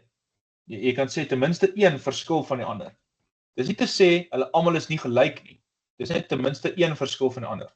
Nou, om dit alles uit te skryf van 'n bietjie lank vat. Julle verstaan wat ek bedoel. Soos, ook maak so. Ek bedoel, jy kan dit hê, dat die ander 3 is gelyk, of, daar is net nie gelyk nie, en julle sien, daar's oneindig baie opsies, of nie oneindig nie, sê maar 6 verskillende opsies. Ek kan sê, hulle is 2 is nie gelyk nie, of ek kan sê, hulle is gelyk en daai is nie gelyk nie, yes. Sorry, so moet ons net een opsie gee, of moet jy alle moontlike opsies neem? Nee, jy skryf maar net in woorde dan uit, dat nie almal is dieselfde nie, of jy kan sê ten minste een verskil van die ander. Want as ten minste net een verskil van die ander, dan het jy jou nul-hipotese, dan is dit mos nie jou nul-hipotese nie. Nul-hipotese sê, almal is gelyk, en dan, obviously, buiten dit beteken, dalk is 3 gelyk en 1 is anderste, of dalk is al 4 verskillend, of dalk is 2 gelyk, en nou is kom goed, so jy kan maar net in woorde skryf, wat die alternatief een is. Ek hoor wat jy sê, so ons kan dalk net sê, at least one differs. Ja, at least one is different from the rest. Al 4 kan natuurlik wees, maar ten minste 1. Okay, dan die volgende vraag is net vir 2 punte. Sê hulle nou vir jou, okay, test the hypothesis in 7.1 at a 5% significant level. Write down the p-value and make a decision and conclusion. So, onthou, ons hoef nou nie vreeslik goeders te bereken nie, als is hier so vir ons gegee. Die P, gaan kyk ons, waar is die P, die probability, word vir ons gegee, soos 0,0008, of nie probability, nie die, wat is die woord nou weer, wat ek soek, nou het ek moet vergeet, maar julle weet, die P-waarde. Die alpha het hulle vir ons gesê, dink hulle het ergens vir ons gesê, of ons kan dit net hier so lees, waar is die alpha, het hulle vir ons gesê wat die alpha moet wees.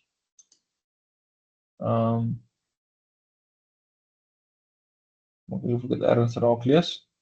Is dit nie die 5% significance level nie? Well, ja, sorry, hulle gee hom vir my. So die alpha is net 0,05. En dan moet ons net gaan kyk, die P is inderdaad kleiner as die alpha. Want 0,0008 is kleiner as 0,05 en daarom reject ons die Gustav. nullhipotese. Ja. Yes. Ekskuus, ek tog P is die probability. Staan dit vir iets anderste? Ag, wat is daai dis in elk geval dis die P-waarde. Ek sê maar Wat net is die van P-waarde. proportional, daai Ja, proportional.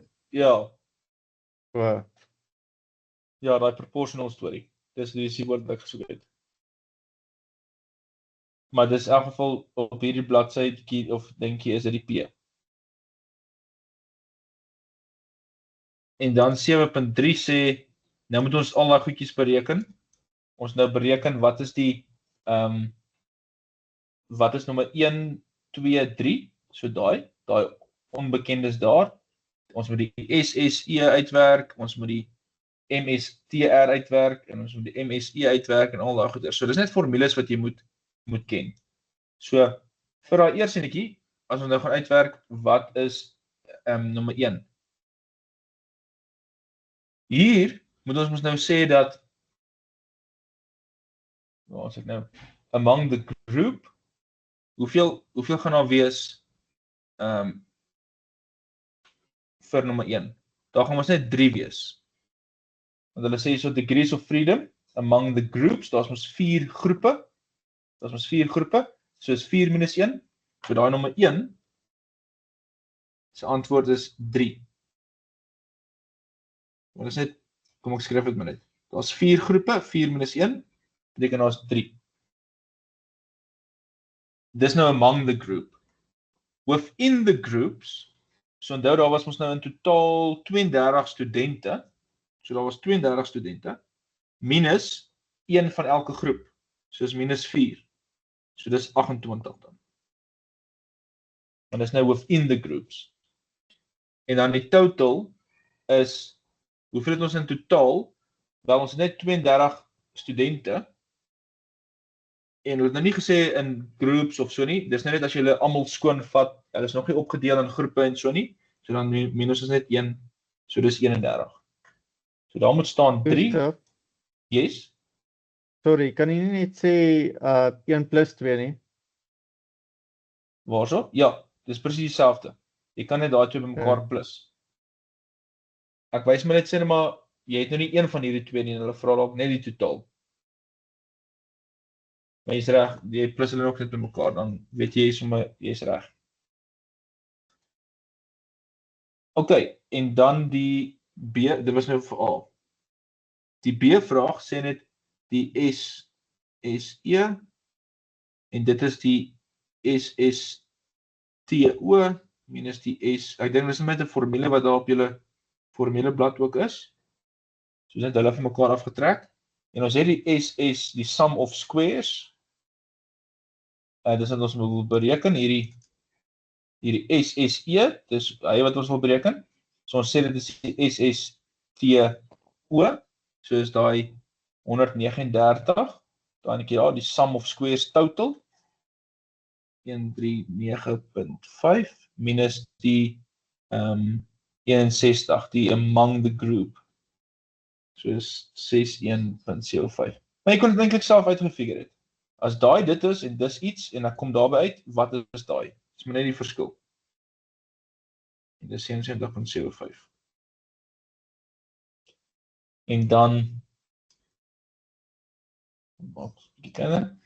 en dan nommer C het gesê ons moet die MSTR uitwerk, daai die mean squares.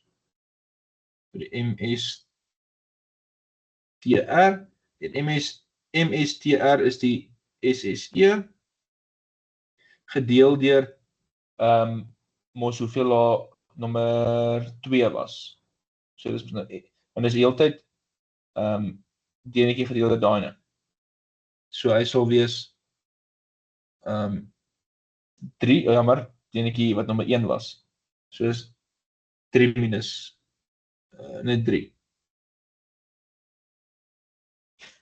En so 77.75 gedeel deur 3.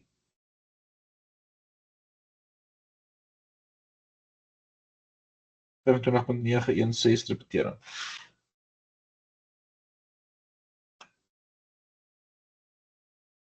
Ag jammer. Nee, hier enetjie nie. Daai 61. Dis die 61,75 gedeel deur 3. Julle verstaan, dis in daai reël. In daai rytjie is die MS ding net hierdie op DNA. En dis nou 61 op 3.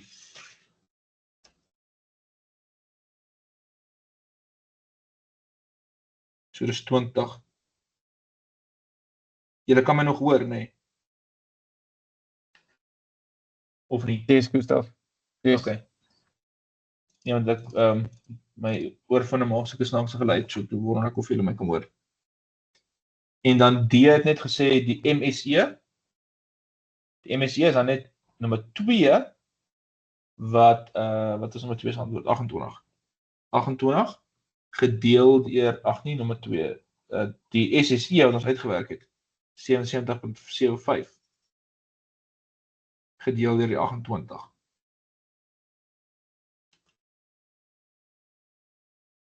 En dit is 2,78. En dan die finale antwoord, daai F. Daai F sal net wees die MSTR gedeel deur die MSE. MSTR gedeel deur die MSE. En dit is dan 20,58 repeterend gedeel deur die 2,78. Gustaf, Yes. is dit altyd die boonste ene gedeel deur die onderste ene? Ja, wel, dit is amongst the groups, ene gedeel deur die within the group. So, as hulle daai twee miskien omruil, dan moet ons net mooi kyk. Okay, so jy moet net seker maak dat die groter totaal bo is.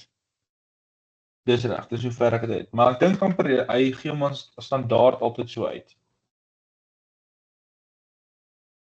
As ek dit nie mis het nie.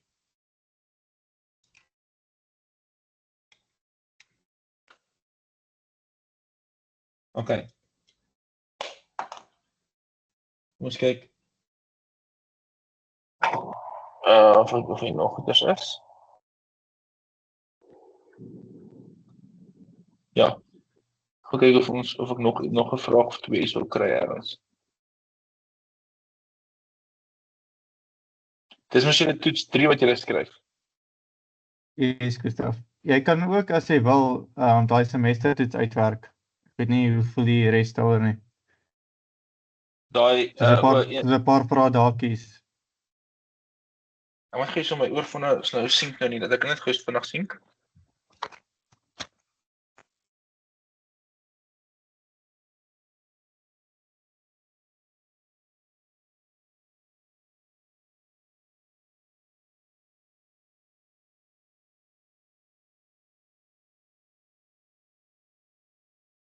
Okay, daai ek gaan kyk of ek by kan uitkom.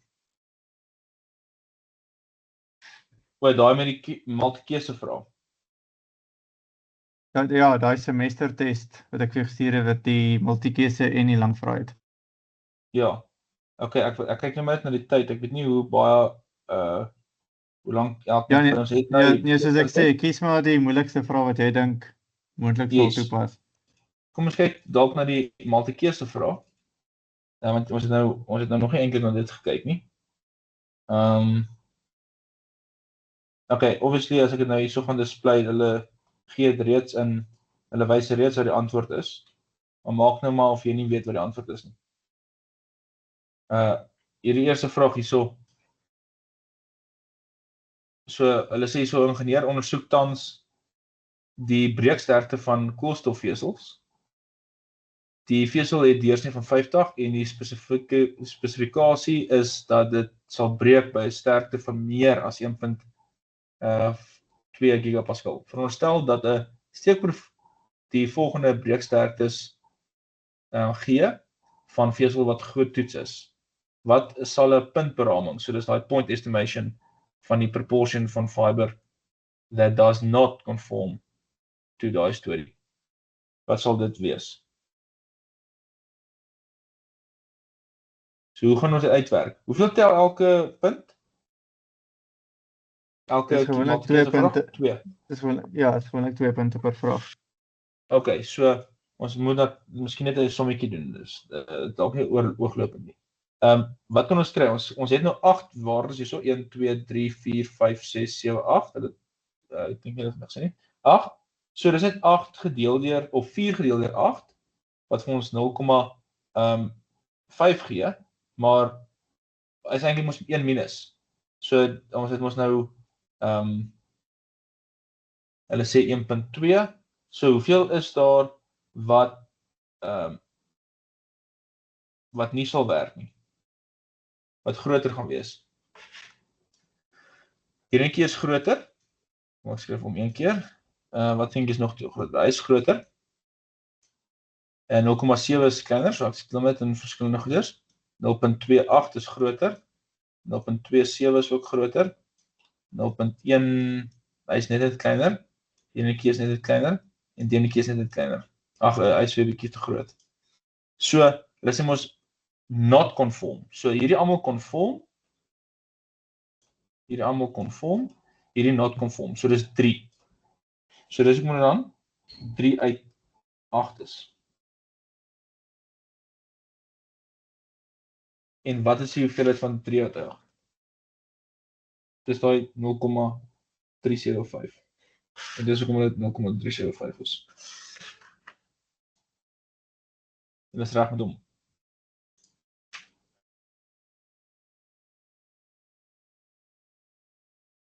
Okay. Kom ons kyk na 'n volgende enetjie. Ek kom dit hierso opsit. So met Afrikaans en Engels weer eens net 2 punte. So hulle sê hierso ewe kanstige steekproef van 150 voertuigbestuurders word geneem. Na ondervraging blyk dit dat hulle gemiddeld 11.3 ure per week agter die stuur van hul voertuie deurbring. Met 'n standaardafwyking, so hulle gee ons die standaardafwyking. Bepaal 'n 99% confidence interval for the mean numbers of hours of week that the truck spends driving. So ons moet daai hele Z-storie doen want ons het mos nou die sigma, so ons hoef nie die T opsie te doen nie. En het hulle vir ons alfa gegee, so ons 99, ons het alfa, dit is dan 0,01, so alfa op 2, dit is dan 0,005. So en ons het al die ander goeders, so ons gaan kyk maar net op ons Z storie, na 0,005, maar aan albei kante, so ons dink dit so by 'n Z enetjie uitkom, kyk of hierdie bladsy dit self het. Ja. So waar is ons 0,005. As ons nou hierso na die tabel kyk, dan gee dit vir ons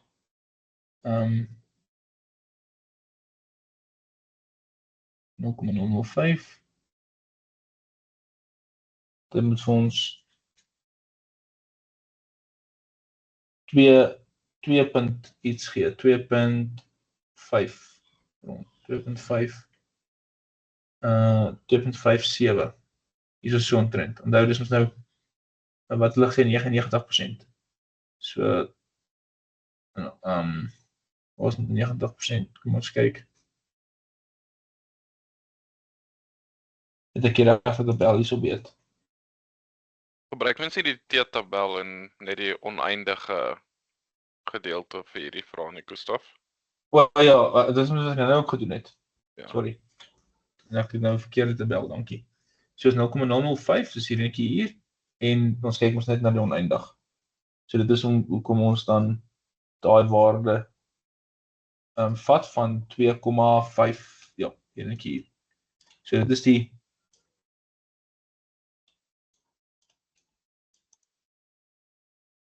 dit is natuurlik daai storie en dan gaan kyk ons maar net wat is ons interval. Die een is mos net die 1 plus en dan kies net 1 minus. So ja, mens moet 'n vreeslike somme doen net vir 2 punte. So die confidence interval is daai gemiddeld, hulle het daarvan die gemiddeld gegee, soos die 11.3 minus die margin of error. Die margin of error is mos maar net die waarde 2,576 maal sigma wat 4,3 is, hulle het dit daarom vir my gegee, gedeel deur die wortel van hoeveel hulle is. En hulle het gesê daar's 150, ja. So is mos plus minus dit. Daarom sal die interval, yes? Ekskuus, as hulle nie vir jou spesifiek die variance gee nie, dan gebruik jy die T-formule, want jy kan mos jou variance uit die standard deviation kry. Ja. Maar hulle het tegnies dit vir my gegee nou. So as hulle vir jou standaardafwyking gee, het hulle basies vir jou variansie ook gegee. Ja, maar dis hoekom ek vra, hoekom gebruik ons dan nog steeds die T-formule en die T-tabel? Nee, die T-tabel gebruik ons net vir tot die oneindig ene. Verstaan, ons het ons nou ook so gedoen wat ons ons kyk op die T-tabel, maar ons kyk net na die oneindig opsie. Omdat hy nie degrees of freedom het nie. Dit is omdat ons amper heel begin gedoen het. Yes. Okay, so as ons nou dit doen, kom ons werk dit gou uit, 4.3 op wortel 150. So ek kry dan 10,396 en as ek hom verander na plus toe, dan is dit 12,204. Of ja. Myne werk dalk het ek ergens net 'n bietjie afronding. Maar ja, dis dan nommer 3. So verskil so 'n bietjie.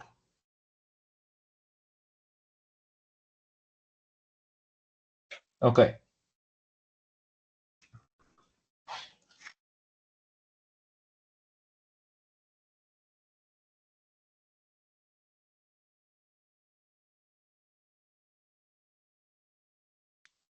Ons het wel nog enetjie.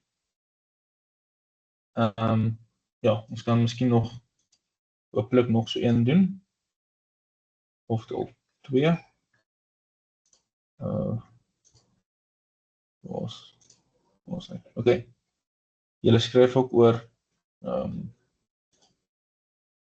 ek kyk nou iets wat applicable is.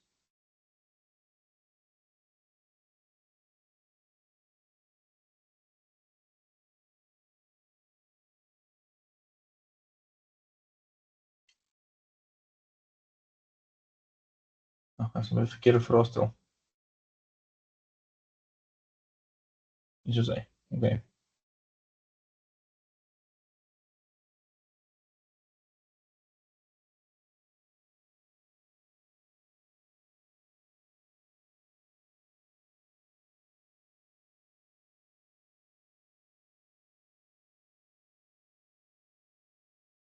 Okay. Ons kyk dalk na iets soos die wat hulle vir ons hierso so gee. Dis ook die hipotese storie, maar hulle gee vra dan 'n multikeuse vraag. Hulle sê okay, p-waarde is 0.03, alpha is 0.01. So hy is natuurlik groter. Now, the decision and conclusion that are respectively made with this p-value is reject ons hom. Nee, ons reject hom omdat hy kleiner is. So nommer 1, nommer 3 lyk asof dit klaar verkeerd is. So nommer 2 sê do not reject en nommer 4 sê ook do not reject. So daai twee kan dit miskien wees, maar dan kyk ons wat sê hulle as die rede. Nommer 2 sê we thus do not have enough evidence to say that it takes clients less than 4 months on average. Ek dink dis die vraag waaroor jy nou gepraat het, Roan. Dis reg, ja. En eintjie sê we thus have enough evidence to say that it takes. So die groot ding is en ek dink amper ek het in die heel begin hier gewys. We gaan net weer terug na die ding toe. Ek dink die groot ding hierso gaan net oor die nul hipotese. So dis nie te sê ons reject hom, maar dis nie te sê dat die teenoorgestelde dan 100% reg is nie. Dan net gou vanaf weer daai opsomming wys. Dis daar by hoofstuk 10. So ek het dit nou hier gewys toe wys ek dit. Ag, waar is dit nou? Ek gaan nou vir julle wys. Dis met al die stappies wat ons gehad het. Die nulhipotese dis by hoofstuk 9 mos. Of waar is die? Ja, hierso. So, wat ek nou gewys het is die volgende. Is net, as hy kleiner is, dan reject ons 0AO, maar as hy groter is, dan fail to reject. Maar as jy net fail to reject, beteken dit nie, jy accept dit noodwendig nie. Julle verstaan? So ek dink dit is die groot ding. Dis net ons fail net to reject die ene. So ons moet nog steeds ekstra goed doen om dit uiteindelik te aanvaar, maar soos wat dit tans staan, fail ons net om te reject.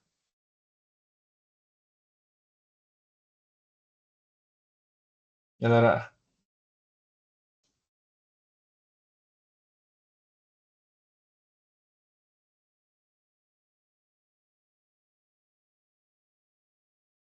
Kom ons kyk dalk maar na hierdie ook.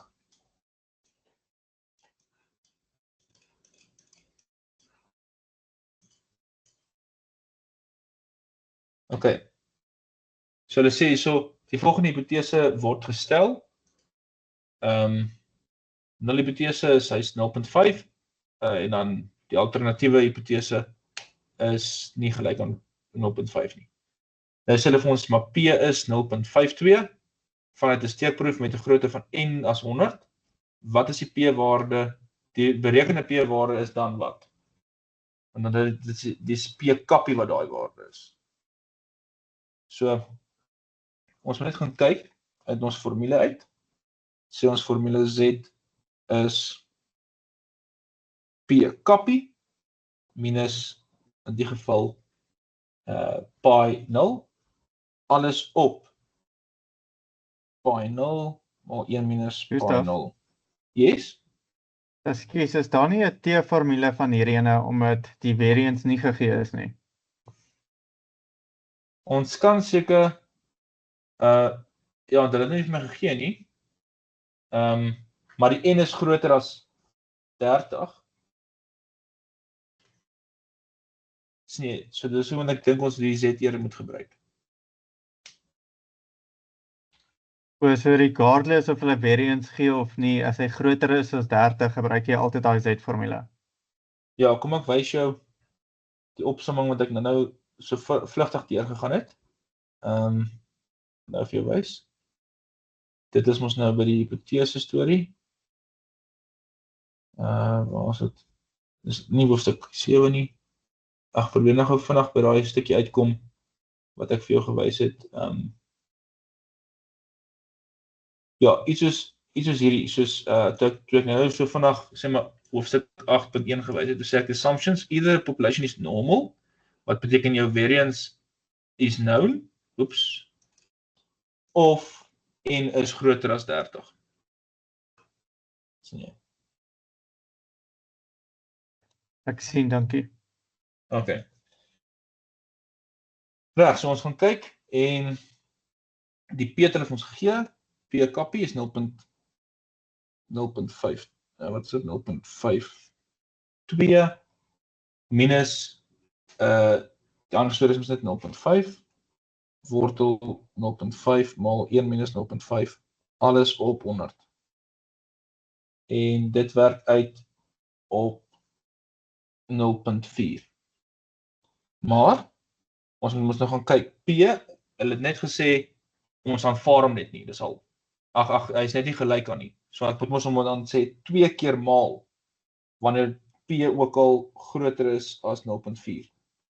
En dan gaan lees jy net van die tabel af en jy behoort 0.3446 te kry en daai waarde is 0.6892. En dis moet daai een antwoord is.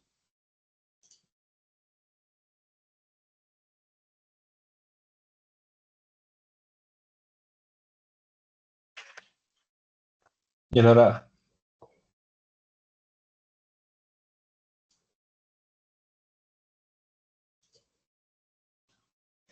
Enige vrae van julle kant af? Ek dink ons het ietsie van alles gedoen. Maar natuurlik, soos wat julle deur die werk gaan weer self, as daar enige vrae is wat julle het, asseblief vra.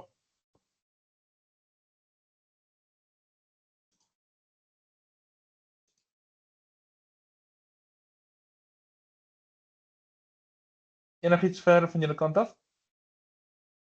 Ja wat, dankie. Gustaf, sê jy net daai, ek sal weer vir jou WhatsApp ook net stuur, maar sê net dan die notas met die opsommings van die hoofstukke ook net vir my deurstuur asseblief. Ek sal Ja, dit ook stuur dit baie WhatsApp. waardeer. Ek sal dit ook Okay. baie waardeer. Ja, doodreg so. Stuur vir my WhatsApp en dan stuur ek vir julle. Is dit reg? Gustaf, Yes, Roan. ekskuus, ek gaan dan vra dat jy dan die notas van die opsommings my stuur en die van die vraestel of soos hierdie berekening wat jy nou gedoen het op hierdie, ek weet nie wat noem jy dit nie. Ja, dis reg. Die ding is net ek sit mos heeltyd so screenshot bo oor, so dit lyk so. So daar's niks konteks nie. So die vrae is nie by nie. Nee, ongelukkig nie. So jy sal die video sê maar weer moet kyk, want ek sê dit so, sien jy, hy so half los bo oor. Ja, ek hoor wat jy sê. Okay, ja nee, dan sal ek dit net vra vir die video. Okay, ja. Dis reg, dankie. Okay. Dis reg, julle sterkte, laat weet as julle enige spesifieke vrae het. Ons reg, dankie Gustaf, lekker dag verder. Selfde vir julle. Totsiens. Cheers. Cheers, Gustaf.